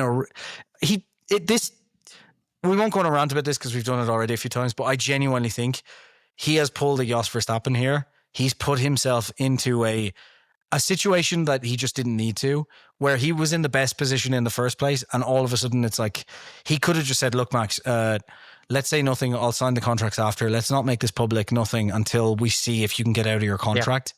and just say to George, we'll sign in the summer break, everything's fine, and just keep it all quiet. And then now all of a sudden it's just, okay, we'll just sign another contract, 1+1, we're all fine. Yeah. It's just unnecessary. It was so unnecessary. Anyway, the risk of transparency, probably. Yeah. I don't know. It's the thing is, it's going to blow up at some time because there's 7 races left and that's not a lot. Mm-hmm. There's going to come a point where it's going to come to the fore, and we'll see when it does, because that would be interesting to see. It's going to happen. Something is going to happen because it's not going smoothly, and George continues to show what he can do in the car, and he can do brilliant things. And Mercedes I just don't think Mercedes will have the best car next season. I'm just pretty confident that's not. I think they may have the best engine. I do not think they'll have the best car. Yeah, if I have to make a call right now, I'll say McLaren. But I don't think you can rule out anything. I don't think you can rule out Aston Martin either. No. Right? Yeah, 100%. Exactly. I just think you'll have to wait. On the odds basis, even with the best engine, I just still think they won't have the best car. Yeah. So possible. I think Toto's pulled a Yos. Speaking of best car next year, the Williams obviously is going to be the best car next year, right? But this season, Vowels we trust. Yes. We haven't used that phrase too often. We should. We need to talk about. Make a T-shirt out of that. We need to talk about the big news of this weekend. Who was that handsome guy cheering for Sainz at the end? Nobody knows. Yeah, the hand gesture. yeah. What was this? I don't. Yeah, it's basically what the. I think you remember this. You remember the football anthem by Ricky Martin. Mm-hmm. Ole, ole. Yeah. He did this only. Yeah. It was. Let's just be honest here for audio listeners. It was the hand job gesture. But yeah, it was was very. Yeah, leaving nothing to subtlety. Good. No. By the way, very happy for Carlos because he deserved it. Yeah. And yeah, we have a reporter in the paddock, right? So she used to tell that it had reached a point where Carlos was being very depressed every time he came to the media pen, and it's just that the luck was something that was screwing him over almost every time. Yeah. This is the first time that the luck didn't play a role. He wasn't lucky that he won, by the way. The pace was there. He basically kept up throughout the race. Just you can say a bit of a reminder of how good he is. Because even right now in qualifying, what's the head-to-head between Carlos and Alex? It's 9. In qualifying, it's easy. Yeah, I was going to say in qualifying, it's even. In favor of Carlos. It's in favor of Carlos, the qualifying. Yeah. Okay. Exactly. I knew it was pretty even. Yeah. I didn't realize it was in favor of Carlos. That's kind of crazy. So I guess only after this weekend though, right? Yeah. Because what has happened is, and this is a very common thing. It happens a lot in the midfield, that once you're in qualifying, you can again set your laps. You are basically starting near to each other. And that's where the teams make a gamble on the tire choice. And so many times this season, the gamble has worked against Carlos and in favor of Alex. And that's why we've seen Alex basically climb up the ladder in terms of the finishing position, while Carlos has had shitty luck. Yeah. This time around, that didn't happen. Yeah. And again, brilliant race, executed perfectly. Just a reminder of how good he is. And the pace, like he said in his interview after the race, he said that the pace has been there for a long time, and there's a lot of other drivers who would say that and you'd be like, oh, fuck off. Like you've been making mistakes and stuff like this. But genuinely with Carlos, I would say for the first 5 or 6 races, you could see that Albon had him and he was still getting used to the car and used to the team and everything. But I would say from race 6 or 7 onwards, genuinely he has been just as quick as Albon throughout most of the races. And it is one of those situations where it has just been bad luck. Like you can look at all of the situations and there's been, I think out of all of them, there's been 2 or 3 where I would say, Carlos, you probably being the experienced driver, yes, you were unlucky, but you probably shouldn't have put yourself in that situation. Yeah. I would say like the last race in Monza, for example. He started on mediums, Alex started on hards, and Alex... But also like the turning in on Behrman, it was like, Yeah. It's like, look, that wasn't your fault, but at the same time, you probably shouldn't have put yourself in that situation. Should have been penalized, but fucking stupid. No, yeah, but like he shouldn't have put himself in that situation either, regardless. And same as you said with Lawson in Zandvoort. So there's been a few of them where he probably should have known better, but most part it's been bad luck, and the pace has been there. And I think it's nice that he finally gets that moment to kind of go, look, I'm not washed, you know. And thankfully it hasn't come as like a Ricciardo 2021 where he gets the win in Monza, but that's been the only time where he's been quick. This has been a situation where no, he has been quick every single weekend. It's just things haven't worked out, you know, Just unlike midfield. Ricciardo. Yeah, exactly. Yeah. So Williams now, I mean, even if we ignore the fluke podium that George had in Spa in 2021, this is Williams' first podium since 2014. 2017, I think. Yes, I think you're right. 2017. 2017, Stroll. So, yeah. Jesus Christ. Yeah. Yeah. That disgrace is gone. So, yeah. Sorry, Lance. But yeah. Oh, man. Yeah, no, look, I think they've got an incredible lineup for next year, and it'll be interesting to see what they can do with the Aero, right? Because they should have a pretty competitive engine, to be fair. And they've written off this season basically from the start. Yeah. So I wouldn't be surprised if they show up with a strong competitive car next year. Like, it wouldn't surprise me, because Vels is making all the right decisions. And that's, this is the difference between what Vowles is doing and what Fred does. Whenever Fred is talking to the media, there are a lot of red flags in terms of you see X is happening and he's talking about Y, and there's no correlation. When James is talking, you see that X is happening and he's talking about X, and he acknowledges when things are wrong. Yeah. There's such clarity, and boy, Ferrari. Yeah. Did you see, just one last bit on that, did you see the Toto Wolff bag, the package? Nice. To say congratulations on it? I didn't like the lucky bastard thing because there was no... I think that's a kind of an internal joke between the two of them, I think. Yeah. You know, because it seemed like a kind nice of to see. Yeah. Yeah. So this season, who all have got podiums? A lot of Carlos Sainz, well, apart from even outside of the top four teams, right? Because Leclerc has got one. So everyone in the top four teams except for Hamilton and Tsunoda, I believe, has got a podium. Jesus. Oh God, that's bad. And then you've got Hülkenberg, Sainz. Hadjar at the podium, Hülkenberg. Hadjar. Jesus Christ. I wouldn't be surprised at this point if Behrman ends up on the podium before Hamilton this season. Yeah. There have been 7 teams on the podium and 3 teams have not scored a podium this season. Which is, again, it's a good thing. Maybe they need just improve the racing and everything would be fine. Just have Unfortunately, we have a reset next year, so... Yeah. Oh, don't mind me. Cool. Next up, let's just briefly touching on this thing. Lawson had a brilliant weekend this time around. And, this weekend is particularly the one that actually typifies the problem with the Red Bull system that exists. Because Yuki had a great weekend. Lawson had a great weekend. Hadjar did not have a good one. And once you just encapsulate everything, the ultimate takeaway is all 3 of them are brilliant drivers. They're not Max Verstappen. They're not the best possible candidate, but they are all more or less on the same level. And once you have that thing in place, how are you picking one and dropping the other? What sense does it make to actually drop either a Lawson or a Yuki when you are currently in this situation? None. It doesn't make any sense. Yeah, because you've got to look at it like overall. Like, I mean, Yuki has done better than Lawson was doing, but like, if Lawson was given the season, the upgrades, all those things, like, would Lawson not be doing just as good? Like, so you're dropping the hat just the whole time, and there's just too early. There's no rhyme or reason to it, which makes sense given the guy who is in charge of that stuff. Responsible of it, isn't it? Is not exactly the most logical person. He has his eye on Max, and that's the problem. Yeah, he's got no eyes to spare. Just one other thing, can I just point out as well? Colapinto out-qualified Gasly once again. Just thought that was important to bring up. We're not going to talk about the crash. No, that happened afterwards. That's not important. Did you see the clip of Flavio reacting to it? And apparently he said he's done.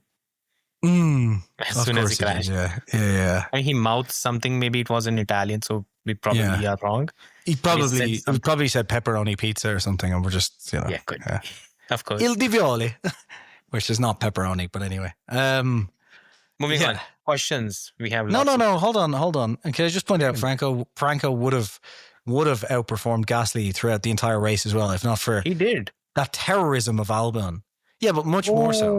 Oh, yeah. I forgot. Yeah.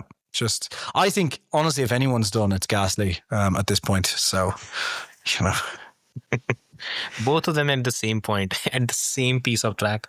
Yeah. By the way, next season, I won't be surprised if Alpine makes the jump. Colapinto is the driver that's actually getting the results. He's getting there already, and it's just that we are not able to see it because Alpine is this dog shit car that Alpine's just terrible. does nothing. Yeah. And like the tailwind that caught out Colapinto was just unfortunate. It's unfortunate that it catches Colapinto out like as he comes through that corner instead of beforehand. You know, because Gasly was able to bail out, Colapinto wasn't. That's the only, like, realistically, that's the problem with Formula One, isn't it? The only difference is it happened to Gasly when he could bail out. It happened to Colapinto when he couldn't. And all of a sudden you're like, well, one of them looks like a moron now. And it's like, well, you know, here we are, you know? Yeah. So apparently, but the fact that I think Oscar also had the same thing. Leclerc had the same thing. And the fact that he's out qualifying Gasly as well, like that should, it's a big thing. That should go towards him. Like this is under all the pressure that he's dealing with, you know what I mean? Like, so I don't know. It doesn't look great for Gasly, to be honest. But anyway, can you tell I'm a Colapinto fan? Right. Anyway, let's get to questions next. Questions. You take a look at the Twitter ones. So there are 16 on YouTube. Jesus Christ. There's only 4 on Twitter, so that's good. Okay, let's start with. So you want to go first, or should I? Yeah, I'll just run through the Twitter ones. There's only 4 anyway. Yeah, go for it. Skidmark says, what's going on with Piastri? I think we've already kind of covered it, Have RBR actually improved the car? Again, I think we've already talked about it. Yes. And then why are we not seeing enough criticism for LH? We fucking are on this podcast. If only Hamilton had qualified better. Oh, yeah. He apparently blamed Ferrari for his qualifying. Of course he did. Connor Reckoner, which thankfully isn't Conor McGregor, says, do you think Antonelli's defense on Russell was too dangerous and unnecessary? No. No. Not at all. I think he was defending well. Well within his rights. Yeah, 100%. And then, oh God, Sushi. This is the final one on here. Sorry, Connor, by the way, we're very quick on that, but yeah. No, Coffeehead said, say it's not too late, but then didn't give a question. So yes, now it is too late. What the fuck is this? That's too late now. It's not too late. Sushi, can we stop saying that Leclerc is overdriving the car? He crashed at the same turn 3 times now. It's crashed 3 times. Yeah, like he made a mistake. Yeah. Max overdrives the car 80% of the time, but we don't mention it because he manages to keep it in. Because he's not overdriving the car. You can't overdrive. Sorry, like the thing is, right, Leclerc is overdriving the car because he's fucking crashing. That's what happens when you overdrive the car. If you go past the limits of the car, you crash it. Max is not overdriving the car, and that's why he's not crashing, okay? Max is driving on the limit of the car. That's what's very impressive. But yeah, you can't overdrive the car. I'm sorry, but you just can't. You can perform the maximum of what the car will do. And what's impressive is when someone drives to the limit of a car, especially when the limit of that car is very, very difficult to extract. That's why Max is impressive. But you can't say... Doctor's stupid or what was that? Yeah, just the Dr. Stupid, by the way. Yeah. But also, can I point out that fucking moron, right, literally came on and said that I was an idiot for saying something and then completely agreed with what I said. But essentially his only point was to tell me that what I'd gotten wrong was that outperforming the car is a metaphor. That's not a metaphor. That's not how metaphors work. As I said to him, it's an old saying that doesn't make sense. You can't outperform the car. You can outperform what another driver would do in that car. You can outperform other drivers.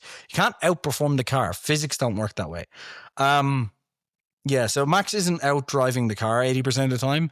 It's just Max always gets the most out of the car. That's why he's impressive. Apart from 2% of the time where he fucks up, which is just so rare. Actually, 2% is too much. It's like 0.5% of the time. It's like once Happens. every It's just part of the sport. occasionally. Happens Yeah. with everyone, right? And then finally, Ferrari had pace this weekend, but execution separated these I two. don't agree. I don't. Yeah, think I they had disagree. pace. Ferrari didn't have pace this weekend.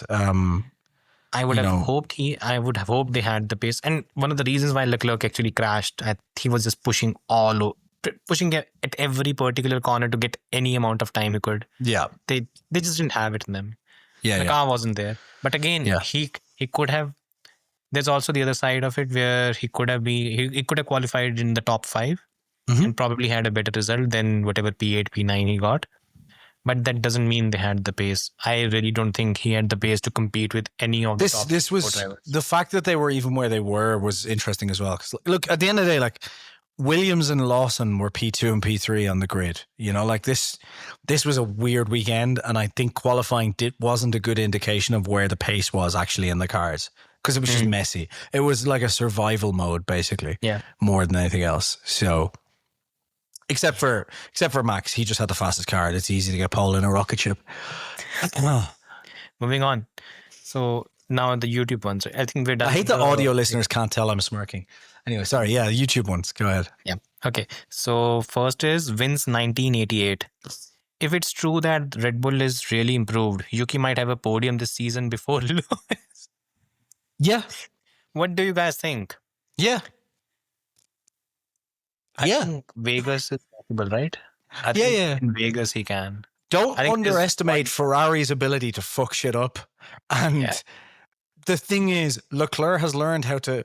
Leclerc still gets fucked all the time, but he has learned how to make the most of a bad situation sometimes. Hamilton hasn't been at Ferrari for long enough yet. So, Yeah. I wouldn't be surprised. He's not, what's the word? He's not dead yet.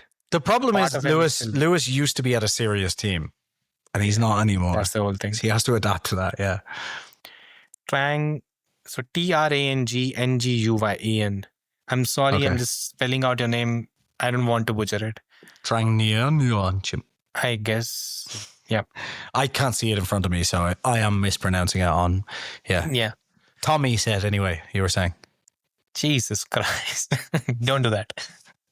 I'm giving him an Irish name. That's if that guy came to Ireland, Irish people, because casual racism is fine there, would just call him Tommy because it's easier than trying to pronounce it. That's what they would do. Let's get to the question. Liam and Yuki were a class act. Who performed better and who do you think will get the seat? Okay, so I think his reference is that Hadjar is getting promoted to Red Bull and one of Liam and Yuki is going to get the second seat. Even at though Racing. this weekend they did better. Look, Hadjar, in fairness, has been more consistent than both of them over the season. So if you are going to promote someone, I get why it would be Hadjar. Realistically, I think Yuki deserves to stick around for another season. But I think we both have talked about this before, that Yuki's time was up anyway. So it's not exactly surprising that Yuki's being replaced. And I think Lawson, the problem with Red Bull is Red Bull has, unless this changes, but for as long as Helmut Marko is there, Red Bull has this decision making of you get one chance at a promotion and then you're gone. So Lawson under Helmut Marko just won't be. Even if Lawson gets podiums every weekend for the rest of the season, Helmut will not promote him again. That's just how it's done. Wins.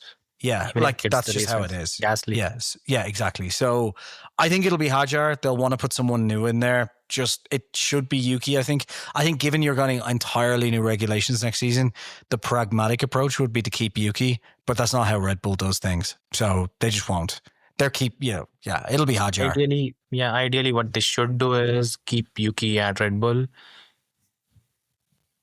Yeah, I hate it. I hate the situation because ultimately I don't think Lindblad should be left in the gutter that is Formula 2. Honestly, I hate that series. It's utterly useless. But it's And going to you're be wasting your time. Lindblad and Lawson at Racing Bulls next year, and then it'll be Hadjar Yuki is and done. Max. Yeah. Yuki Even though I think it's no fault of Yuki, to be perfectly honest. honestly, yeah. He's doing a good job. P5 in that car is fine. P5 P6 is fine. Not a problem. And the way he performed before that it's all in context completely reasonable. Like, it's all completely reasonable.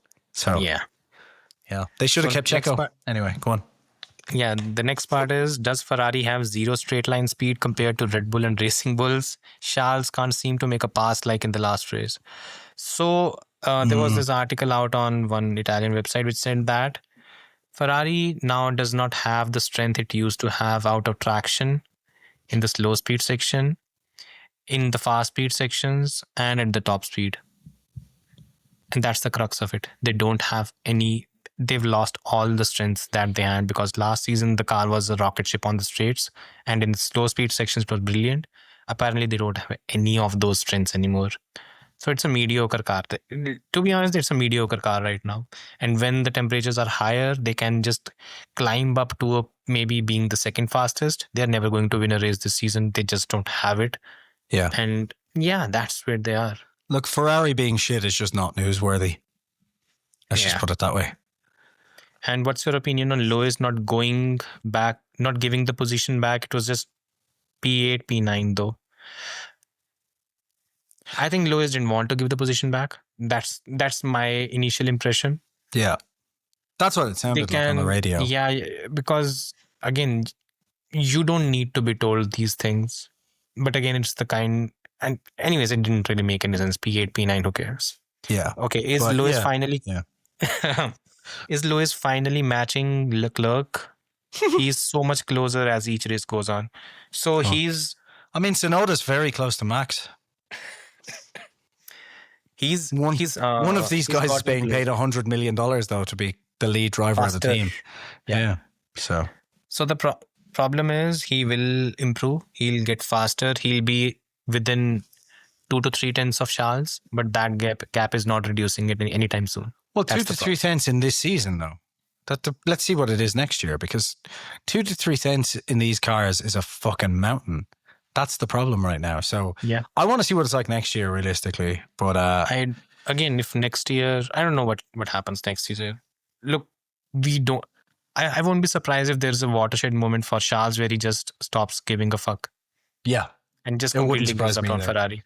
What was the actual difference between them in Q2? So in Q2 it was... half a second, I think. Because one of them was on a Q2, medium. Hamilton was actually faster, yeah. No. Yeah. He got eliminated in Q2. Yeah, but he was faster for some reason.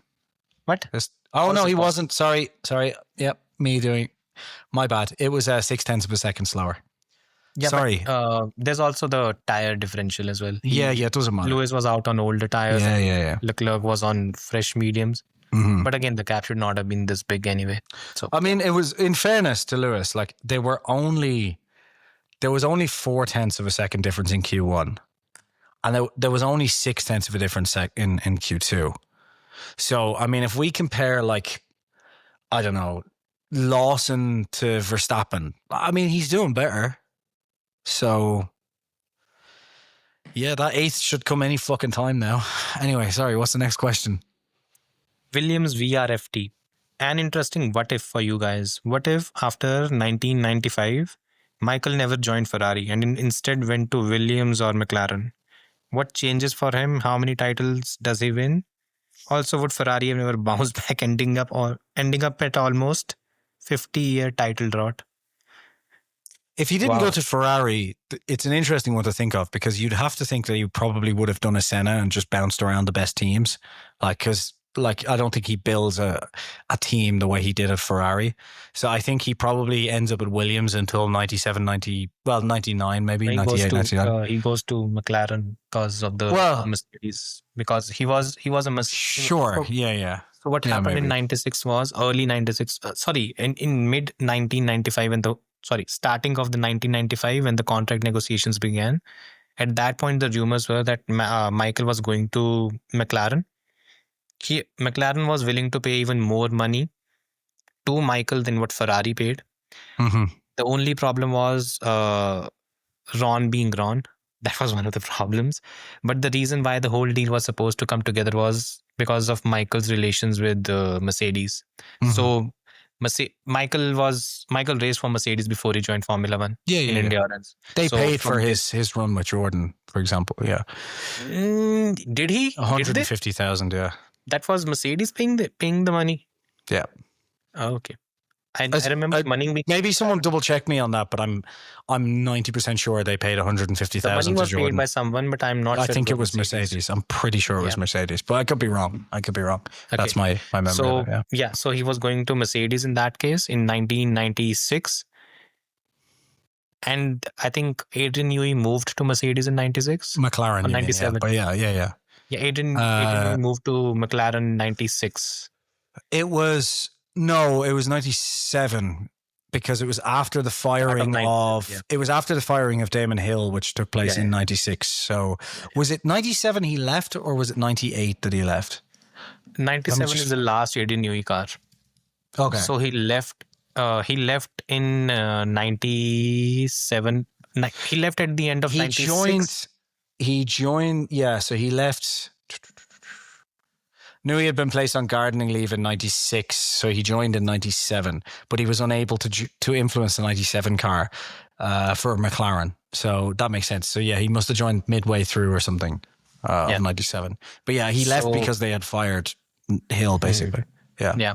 So in 96 and 97, okay, so in 96 he doesn't win the title because Williams was much faster. Could we think of an alternate where he could have technically more titles than less, right? Yeah. Because he would have probably won 98 and 99. Well, if he didn't break his leg in 98, wasn't it?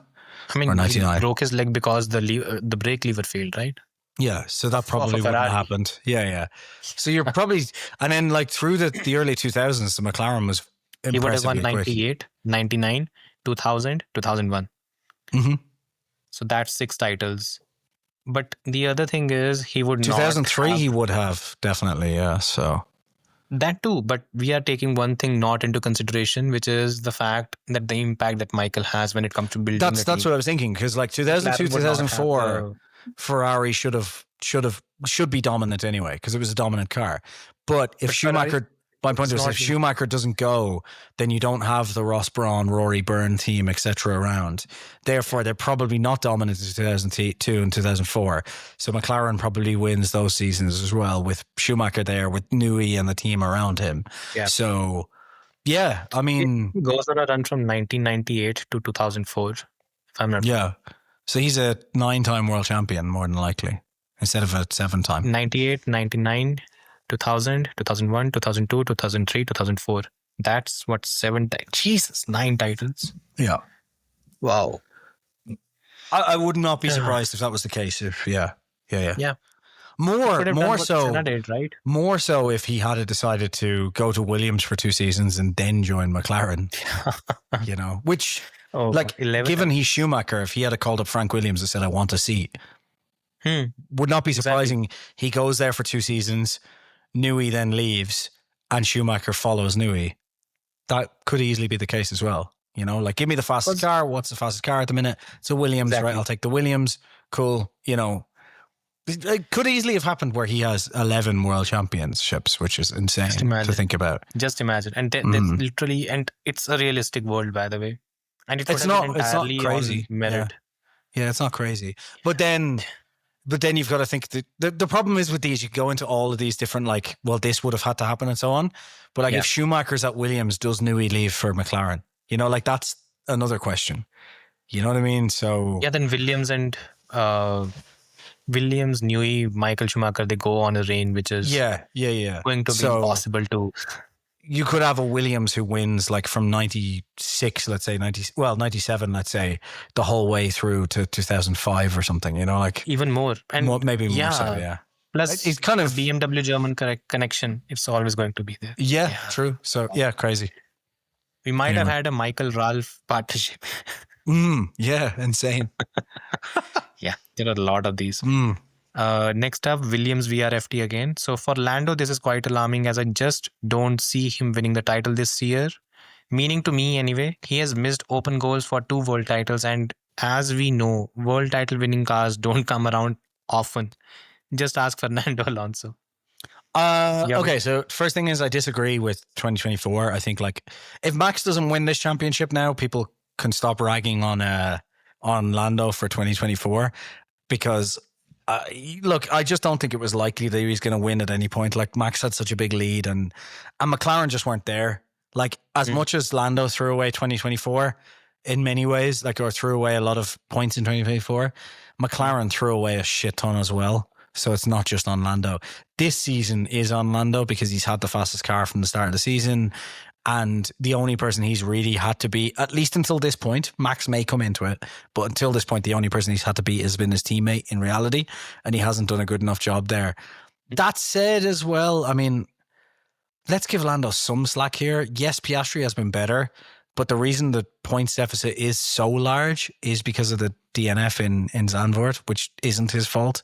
You know, like he lost a full 18 points there, wasn't 18 points there. So, and if that deficit is gone, he will be at what? 13 points? Something like that, yeah. So, yeah. You know, luck is unfortunately a factor. What's the deficit right now? 29? 29. It would have been... So 11. Sorry, he would have lost 15 points because we don't know whether he would have been able to overtake Piastri or not. So let's say 15. Because he would have been third, not second. Why? He was second. Piastri was ahead, and Max was. Wait, Piastri was winning? Sorry, yeah, it was second. My bad. He was in second. Piastri was third, or Verstappen was third, right? Yeah, second then. But yeah, sorry, my bad. So yeah, 18 points. So it would have been 11 points difference now. You know exactly. So which is nothing. Yeah. So as much as I agree, like Piastri has been doing the better job. Lando hasn't been terrible this season. Like he's been good. He just keeps, as I said earlier, he keeps making too many little mistakes, and it's the thing Piastri is when he does well, mistakes. It doesn't get highlighted as much because his lap in Monza when he just out of the blue just pulled it out and started on the front row, it should have gotten a lot more recognition because he had struggled throughout the race weekend. Yeah. Similarly, in Spa, when he secured pole position, and there have been quite a few more. There's these narratives around certain drivers the whole time, which are really annoying. Yeah. So, like when Lando makes mistakes, he should get some shit for it. But ideally, when he does well, he should get credit for it. But he doesn't because he's just always making mistakes. So it's the same thing as the thing that annoys me about Max as well. It's like whenever he does well, it's all him. And then when he does poorly, it's all the car. It's like, no, it's in both cases, it's a mixture of both. Like in both, yeah. But anyway, yeah. It is what it is, right? Okay. What do you think the field spread will be in 2026 between the first and second quickest and the first and 11th quickest? No way to predict that. No. There's no way to predict it. All I will say is it's definitely going to be a lot bigger than it is now because right now we've got like 3 to 4 tenths covering most of the field in qualifying, which is insane. So if I had to guess, I'd probably say between first and second because of all the variables. There's at least going to be 4 tenths, 5 tenths between the first and second, I would imagine. And then I would not be surprised if first to 11th, because Cadillac is there as well, a brand new team, never having been on the field, etc. Yeah. I would not be surprised if it's a 3 to 4 second gap between first and last. 3 to 4 second, I don't see it. I see it more between... I don't think it will be more than 1.5 seconds. I think it will be, but anyway, we'll see, I guess. Yeah. Okay. A bit of a hot take maybe, I don't know, but if Max actually pulled this comeback off, again, this is another one from William VRFT, okay, making it 5 in a row and the biggest championship comeback ever. It will be the biggest championship comeback because it was 44 points before this, which was also Max. Yeah. But it was Leclerc on the other side and Ferrari on the other side. Yeah. With some of the performances he's put in this year, and if he were able to win the title, I would assume he's going to put in a few more classics. I genuinely think if he wins it all, it would be time for a serious GOAT conversation. Agreed. Yeah, I agree. Yeah. And if Lando had won last year, it would have put Lando in serious GOAT contention as well. So there you go. No, like genuinely, right. Like it would be. Right. He's right. Like if Max comes back and wins this championship, it's gonna he's already the best driver since Schumacher, in my opinion. It's gonna really elevate him. Still not better than Schumacher, but he'll be number 2 in my list. Yeah. Like easily. Yeah. He's ahead of Senna in my book straight away. But if he does this, So, but I will just say, as I kept saying before, it will just be funny because basically last year, in the exact same situation, people were saying Lando should be able to win this handily now. And now all of a sudden the thing is, well, this will be serious GOAT contention. And you're like, well, guys, fun to pick and choose. But anyway, but I agree. I do think it's funny that narratives fling around so quickly. Yeah. So next is Luke Wilson. Imagine a reality of Charles and Max swapping career journeys so far. Max at Ferrari and Charles at Red Bull. Oh boy. Charles would have been developed in a controlled environment, and judging by his nature, to not go against anything his team. To not go against his team, he needs good decisions made for him. Max would be a Schumacher type figure, no bullshit, someone for the team to rally around. I still believe Charles beats Lewis in 2021. However, Max wins in 2022, in my opinion. No. Oh, okay. If you swap those drivers out right now, at the very least, Leclerc is a 3-time world champion. Possibly 4. Should be 3. I'm saying at the very least, because he would have to beat Lewis in 21, and that was a close championship. So let's just, even if we say that Lewis or Leclerc isn't as good as Max, he's still a 3-time world champion. If Max is in Ferrari, right, for the same length of time as Leclerc is, so we're talking 2019, not 2016, right? We'll cover that in a sec. Max is exactly a 0-time world champion at Ferrari. And if we go all the way back to 2016, Max is in Ferrari, let me calculate this, still a 0-time world champion. Because will not be at Ferrari for this long. No, that's exactly. Also one thing exactly. We have to remember. Max has already left. I'm sorry, but Charles there's is just at Ferrari. The reason why Charles is at Ferrari is because Charles feels he owes Ferrari something. Yeah. And look, their backgrounds are also very important to take into consideration. Charles had nothing in his life, and Max comes from a family where his father has basically been instrumental in getting everything in place, and that makes a lot of difference. I will say one thing. The only way you could turn that around is, though, if it depends on who is in the Red Bull in 2022, but I think in reality still Red Bull wins, because the Red Bull was very, very quick. Charles is in the Red Bull Charles wins that championship. Yeah, definitely. 100%. Sorry, yeah. I'm sorry, but it's 90% the car, and in no season other than 2022, from 2019 to now, has Ferrari looked like it could win a driver's championship. Maybe a constructors in 24. 2010. I think they should have won in 2010. No, but I mean since Max or Charles has joined. Yeah, no chance. Not a hope. Since 2008, they probably had a chance to win in 2010, and a lot of Alonso fans, again, they have the same Max syndrome where they think Ferrari was like the 15th fastest car. Yeah. Anyways, moving on. Red Robin 1122. Did Oscar finally show some signs of weakness? Seemed like the championship pressure got to him. By the way, if you noticed, he also called Esteban Ocon a wanker on the team radio, which was him being agitated during a free practice session, which I've never seen Oscar be. I think it was a weekend where everything went wrong for McLaren, and he was clearly annoyed about it. Like, everything went wrong for him and McLaren this weekend. And look, I don't know, it happens. Like, again, I can bring up multiple times where Max has done it. Like Hungary last year, for example, Max just letting his annoyance get to him. Barcelona this year, Max just letting his annoyance get to him. Like, even the best, they're going to get annoyed at some point. And like, Oscar, if Oscar does this like 3 or 4 more times, I'll start to question like, oh, what's going on? But I think next race should be the indicator, probably. Yeah. But again, Lando is quite good around Singapore. Yeah. We'll see. Flaky.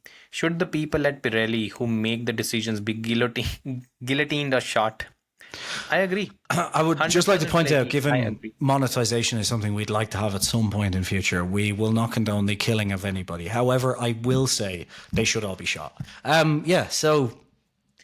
Seriously, either they make a C12, C11 and C10, or I'll cut and break every spaghetti in my home. Yeah. But I was talking about shooting spaghetti, by the way, not people. I'd like to point that out. We're not talking about shooting people or guillotining anyone. Yeah. We're going to be kimmeled so quick after this episode. Yeah. By the way, Flaky, you're 100% correct. And I think if you've reached this point of the podcast, you've been through the rant that I had. Okay, Ahmed Fabli. Did this year has the car become too fast in terms of reaction time for Baku? It feels like drivers trying to push hard got caught off guard. He gave a lot of examples. I think the conditions were tricky. That's what. Yeah. Like, we're talking at one point it was rain. Like, it's just crazy difficult to. Yeah. Russell finishing P2 despite respiratory infection is very impressive. I don't get why Toto still didn't give him the contract. I agree with you. To be honest with you, 100%. given how Toto's been reacting towards George this year, I'm surprised he didn't put him on a fucking ventilator. But anyway, that's a different conversation. Lando fumbled hard this weekend. I genuinely believe he could get second row in quali at least. And even with a bad pit stop in the race, he made a silly mistake at the SC restart. He got overtaken by Charles Leclerc. Lando's only Agreed, real yeah. mistake this weekend, though, was the safety car restart. Like, everything else, I think, was just, the car just wasn't there. Like, you know, the car just wasn't there. Yeah. Hülkenberg at Silverstone, Hadjar at Zandvoort, and now Sainz at Baku. Did you two believe there will be another unlikely podium this year? And if so, who? If it's unlikely, oh, damn it, you beat me to it. I was just going to say unlikely podium at this stage is Lewis at Ferrari. Yeah. Yeah. I don't know. Yeah, I think there will be, but I think it depends on what we say is unlikely. Because like Lewis at Ferrari, I think is unlikely. So that would be interesting. No, Lewis at Ferrari is not unlikely. Yes, it is. It's expected. It is now. Sonoda at Red Bull would be Yuki is unlikely at this stage. It could happen though. There's not Alex really could get anyone. one. Alex could get Albon, one. yeah, maybe. Yeah. Alonso in the Aston wouldn't be out of the question. It's unlikely, but it wouldn't be out of the question. Yeah, but he has no luck this season. The No, way and also things have been going on. he's just focused on 26. What would be really unlikely would be Colapinto at Alpine to get a podium. Oh, jeez. Yeah, you had to slip that in. Yeah. So If he gets, can I just say, if Colapinto gets a podium in that Alpine, right, he is as good as Max. I've said it. Continue. yeah, That's how unlikely that is, though. Yeah. Oh, 100%. Yeah. So according to him, the prediction is he thinks Bortoletti at Interlagos could happen, and it could. It's Because very Sauber has unlikely, but it improved. could happen. Very yeah. unlikely, yeah. Yeah. Okay, finally, Dane Lua. Okay. Is it an essay? I don't know. It's an essay, isn't it? Where you're scrolling. Can you copy and paste it into ChatGPT and say, give me a 2-sentence or give me a 1-sentence question? I sent you the link, right? I don't know. Let me pull it up now. On did you? WhatsApp only. Okay, pull it up. 1 sec. The last message. Got it. Okay. 1, 2, 3 huge paragraphs. Dear God. All right, 1 sec. No, I don't want to reply. I want to copy the text, you bastard. How do I copy text on this? 1 sec. I need to do it on my computer. It won't let me copy the text. Yeah, because that is a long sentence that will take us more than a podcast to read out. So let me just jump in. Right, hold on. I'll get this down in a sec. Here we go. There's a comment from Vince 1988 below. Yeah. Well, I hope Casual is gonna read all of it in the podcast. By the way, Dane, we appreciate it. Yeah, we do. And spending this much time, it's amazing. To be honest, I probably could have read it in the same amount of time it would give me to just put it into ChatGPT. But let's see what ChatGPT does. I'll tell you what, for the sake of Dan Lua has just gone through all of that, I will read this very quickly and then give you the ChatGPT question and we'll answer that, right? So I'm going to say this, the race has proved that even though I do not like George Russell as a person, but since in F1 we just them and how talented they are. I would say George Russell is a tier above better than Oscar and Lando. I do think if George Russell was in that McLaren this race, he would have been second at worst, which shows how much he's improved. I do think with Lewis Hamilton refusing to give the position back at the end of the race, I could see him starting the next race onto 2026. If Ferrari make this, I'm going to just do the ChatGPT. Right, here we go. Okay, ChatGPT says, do you think George Russell is already better than Lando and Oscar? And should Charles Leclerc start ignoring Ferrari's team orders like Hamilton did? And also, who is the real GOAT driver, Schumacher or Vettel? I have to say, if that is a good The last one is for you, by the way. Apparently, this I is have to tell Jason so he would know. Okay. Do you think George Russell is already better than Lando and Oscar? I think George Russell is definitely better than Lando. I think thus far he's already better than Oscar. The one thing we need to keep hammering home, though, is this is only Oscar's third season still, and Oscar's improvement from last season to this season has been spectacular. So I still don't think we've seen the best of Oscar yet. But thus far, in my opinion, I think George is better than both Lando and Oscar. We'll move on to the next part, but your thoughts? I'd reserve my judgment on George being better than Oscar for now. Okay. I don't think. You don't think he is? Easy. I don't think it's easy to make a call. But so Oscar far from seeing them, you think that George is still better? I think pace-wise, I don't see any difference between Lando and George. But what Oscar has is the mental strength. I think George has that as well. Has that. Yeah, exactly. So it becomes very, very equal kind of thing. Yeah. I think so far George is better, but I think Oscar could be better over the career. Should Charles Leclerc start ignoring Ferrari's team orders like Hamilton did? Yes, of course. Should have done 5 years ago. He should start ignoring Ferrari's calls, and I mean like all of them, including like outside of the car. He should tell them the team orders are supposed to be for the second driver. Yeah.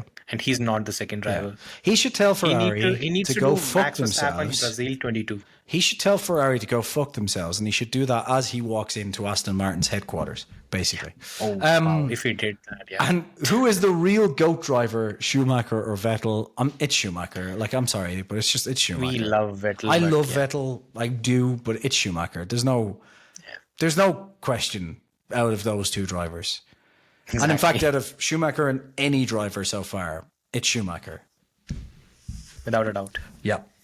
And on that bombshell, which wasn't really a bombshell, it was just a...